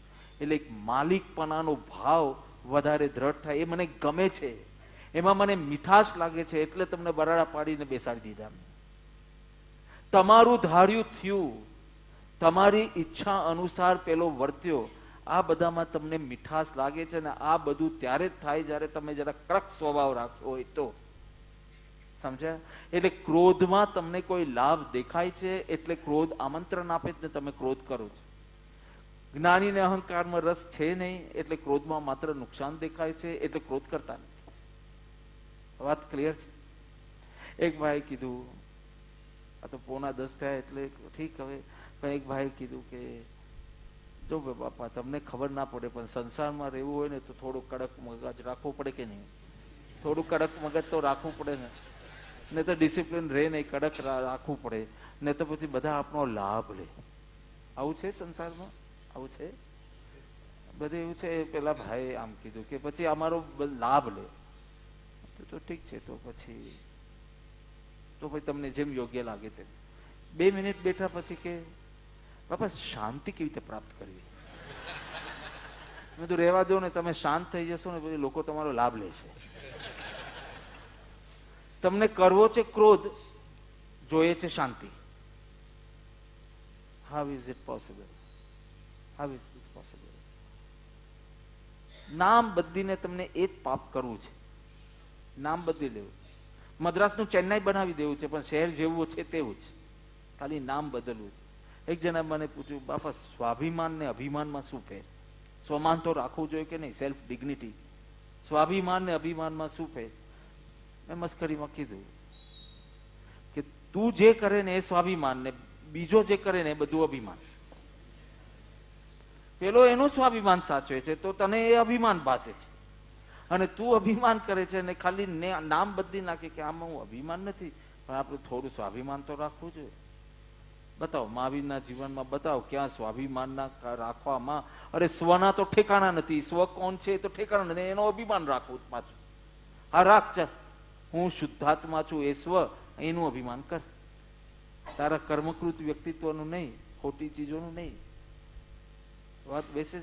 નામ બદલવું જ કે ફરજ કરવા માટે નહીં. તને હજી એ પાપમાં લાભ દેખાય છે ત્યાં સુધી પાપનું આકર્ષણ છૂટવાનું નથી, પછી કસાય હોય કે વિષય હોય. અને જ્ઞાની કે છે કે એમાં કાંઈ છે નહીં, એમાં માત્ર નુકસાન છે, બીજું કાંઈ નહીં. તમારા હાથમાં હીરો હોય, કોઈનું હોય, સમજો તમે રસ્તા પર જાઓ છો, એક કાગડો આવ્યા કરે તમારી પાસે, તમને ગુસ્સો આવ્યો, તમે હીરો ફેંક્યો ઉડાડવા માટે, કાગડાને ઉડાડવા માટે. બોલો તમને કઈ લાભ થયો કે નુકસાન થયું? શું થયું? નુકસાન થયું. જે હીરો તમારી પાસે હતો એ બી ગયો ને તમારી પાસે કઈ આવ્યું. બસ એક્ઝેક્ટલી આવું થાય છે ક્રોધ વખતે. શાંતિ નામનો હીરો તમારી પાસે છે, ઉપશમ ભાવ રૂપી હીરો હમણાં છે, પ્રસંગ બને છે, ઉપશમ ભાવ તમે ફેંકી દો છો અને ક્રોધિત થાવ છો. મને કહો કે તમે લાભ કર્યું કે નુકસાન? કાગડો ઉડ્યો કે નહીં એ તો હજી મને ખબર નથી, પણ હીરો તો ગયો. એટલે તમને લાભ કાંઈ નતો, નુકસાન. પણ જીવને વિચાર જ કરવો નથી કે આમ વારંવાર કરીને મારું ધાર્યું થયું તો પણ શું એમાંથી સુખ મળવાનું છે? નહીં.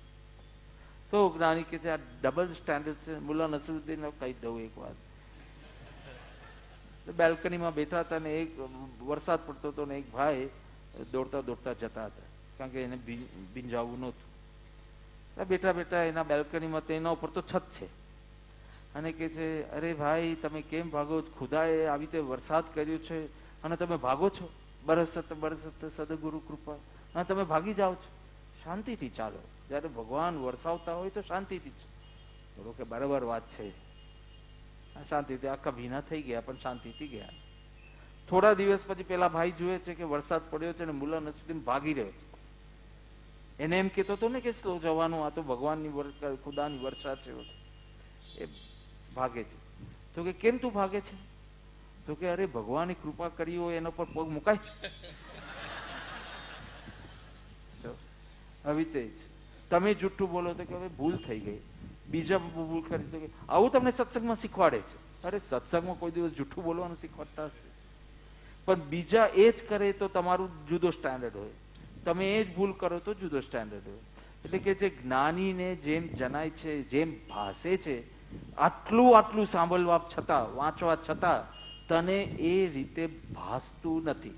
તું બોલતો થઈ ગયો છે, બોલવાની ના નહીં, પણ ભાસે છે કે હજી કશાયો તને આમંત્રિત કરે છે, વિષયોમાં તને મીઠાશ વર્તે છે, પૂછવાની જરૂર છે. વાત મોટી મોટી કરી શકે છે, પણ પ્રસંગે પાછું નીચલું જ વર્તન થાય છે. વાય કેમ? તો જ્ઞાની એનો જવાબ આપે છે કે તું જ્ઞાનીનો સત્સંગ સાંભળી શબ્દ મેલ કરે છે, પણ દ્રષ્ટિ મેલ કરતો નથી. આ વાત સમજો. સમજો હું કહું કે જો મારી સામે એક ઝાડ મને દેખાય છે અને એની ડાળીઓ દેખાય છે. તમને દેખાય છે ને? તમને દેખાય છે કે નહીં? તમારી સામે શું દેખાય છે? ચિત્રપટ દેખાય છે, ભગવાન દેખાય છે, કૃપાળુદેવ દેખાય. ના, સામે વૃક્ષની ડાળ છે. તો તમે શું વિચારશો? પહેલા કે સાહેબને વૃક્ષ દેખાય છે અને અમને તો ચિત્રપટ દેખાય છે, એટલે ચોક્કસ સાહેબની દ્રષ્ટિ જ્યાં છે ત્યાં અમારી હમણાં દ્રષ્ટિ નથી, ને તો અમને પણ સેમ ભાસવું જોઈએ, સેમ દેખાવું જોઈએ. એટલે તમે પહેલું શું વિચારશો કે સાહેબ જ્યાં જુએ છે એ દિશામાં અમારે જોવું જોઈએ, તો અમને જે સાહેબને દેખાય છે તે અમને પણ દેખાય. એટલે તમે શું કરશો? તમે ટર્ન કરશો. પછી તમે બરાબર મારો એંગલ જોશો કે મારે બરાબર આમ જોઉં છું કે આમ જોઉં છું, ક્યાં જોવાથી સામે વૃક્ષ દેખાય. તમારે મારી સાથે મેલ કરવો હોય તો તમારે પહેલા મારી દ્રષ્ટિ ક્યાં છે એ દ્રષ્ટિ, એ જગ્યા પર બેસી અને એ એંગલથી જોશો, એ એંગલમાં જોશો તો મને જે દેખાય છે તે તમને દેખાશે, જેને કહેવાય દ્રષ્ટિ મેલ. એટલે જ્ઞાની કે ભોગમાં કોઈ સુખ નથી. આપણો અનુભવ શું છે? ભોગમાં સુખ છે. તો સીધી કોખમપટ્ટી કરો છો કે બસ જ્ઞાનીએ કીધું ને સુખ નથી એટલે સુખ નથી. આ કામ લાગતું નથી. આ વાતો કરતી વખતે જ કામ લાગે છે.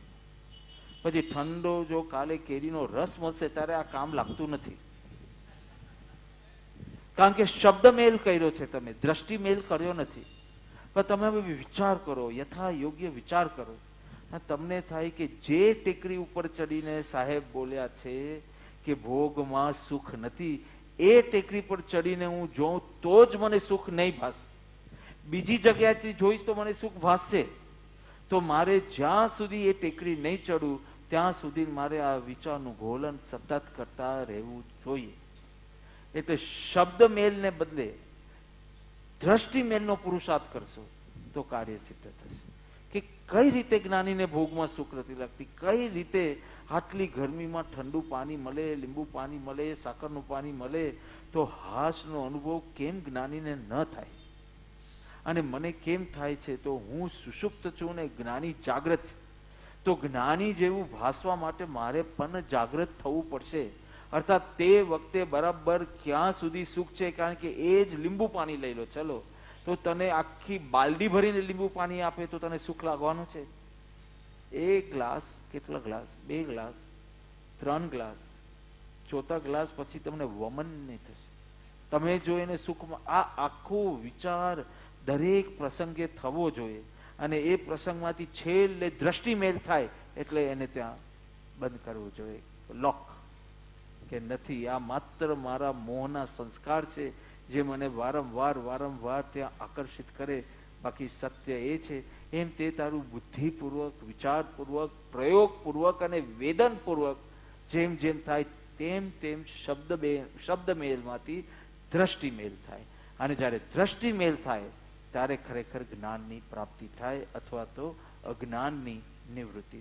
આપણે ધાંધલ કરીએ છીએ, આપણે જલ્દી જીવનમાંથી પાપ કાઢી નાખીએ છીએ અને માન્યતામાંથી નથી કાઢતા. આ તો જ્ઞાનીનો અભિનય છે કે જ્ઞાનીને કહેવું કે તમારા પ્રમાણે જ અમને યથાર્થ ભાસે છે એટલે હવે અમે આ ત્યાગ કર્યો, અને હજી માન્યતામાં તો એના માટે રુચિ, એમાં મીઠાશ રહેવી. આ તો જ્ઞાનીની આશા જ ના છે. અને એટલે જ અજ્ઞાનીના તપને પણ બાળ તપ કીધા છે, અજ્ઞાનીના વ્રતને બાળ વ્રત કીધા છે. ભલે 60 વર્ષનો હોય, પણ જો એ અજ્ઞાની છે, તાંબલી તાપસની વાત છે ને, 60,000 વર્ષ સુધી છઠના પારને છઠ, અને પારનામાં 21 વાર ભાત ધોઈને પછી ભાત ખાય અને તરત જ પાછો છઠ, તો બી એના તપને બાળ તપ કીધું છે. એની તપસ, કારણ કે અજ્ઞાન સહિતનું છે, સમ્યક દર્શન સમ્યક જ્ઞાનપૂર્વકનું ન હોવાના કારણે એને બાલ વ્રત. ધાંધલ તમે સત્સંગમાં કાન ખુલ્લા રાખો છો. જ્ઞાનીની અપેક્ષા એ છે કે સત્સંગ દ્વારા તમે આંખ ખોલો. ખાલી કાન ખુલ્લા રાખો એ તો બહુ જ સારી વાત છે. ક્યાં કોઈને બગાસું નથી આવ્યું, ક્યાં કોઈ ચોખ્ખું ખાધું નથી, એટલે કાન તો બધાના ખુલ્લા. પણ ધીમે ધીમે આ કાનનું એવું કનેક્શન દ્રષ્ટિ સાથે હોવું જોઈએ કે દ્રષ્ટિ આપની ખુલતી જાય તો યથાર્થ પુરુષાર્થ કર્યો. તારા ગર્ભમાં જ મોક્ષ છે, જ્ઞાની કહે છે, કારણ કે તું છો મોક્ષ સ્વરૂપ. તારા ગર્ભમાં જ મોક્ષ છે, પણ આ ગર્ભમાં જે છે ને એની ડિલિવરી થતી નથી, પર્યાયમાં એની ડિલિવરી થતી નથી. તું સુખનો ધામ છો, પણ પર્યાયમાં ડિલિવરી થતી નથી એની. એટલે બાળ ભિખારીની જેમ પંચેન્દ્રના વિષયો પાસે ભીખ માંગે છે, સ્ત્રી અને બાળકો પાસે ભીખ માંગે છે, વેપારીઓ પાસે ભીખ માંગે છે, કારણ કે તારા ગર્ભમાં જ મોક્ષ છે, પણ એની તને ઓળખાણ નથી. જે સ્વરૂપ સમજ્યા વિના પામ્યો દુઃખ નહીં. એટલે જ્ઞાની કહે છે કે યોગ્ય યથાર્થ જાગૃતિ, જેવું સિતાર જ્ઞાની પાસે છે એવું જ સિતાર તારી પાસે છે. એટલે કે જેવું આત્મ સ્વરૂપ એમનું છે તેવું જ તારું છે. તારા તાર થોડા ઢીલા થઈ ગયા છે, એટલે પેલું સુંદર સંગીત, આત્મ જ્ઞાન રૂપી સંગીત નીકળતું નથી. થોડા તારા સાધના દ્વારા તારા એ તારને ટાઈટ કરી અને પછી આંગળીઓ ફેરવશે ને તો જ્ઞાનીને જેવો નિજાનંદ વર્તે છે એવો તને પણ વર્તશે. તેથી જ્ઞાની પુરુષના વચન પ્રાપ્તિ થઈ, તેનો યથા યોગ્ય વિચાર થઈ, સૌને અજ્ઞાનની નિવૃત્તિ થાય ને જ્ઞાનની પ્રાપ્તિ થાય. એ મંગલ ભાવ.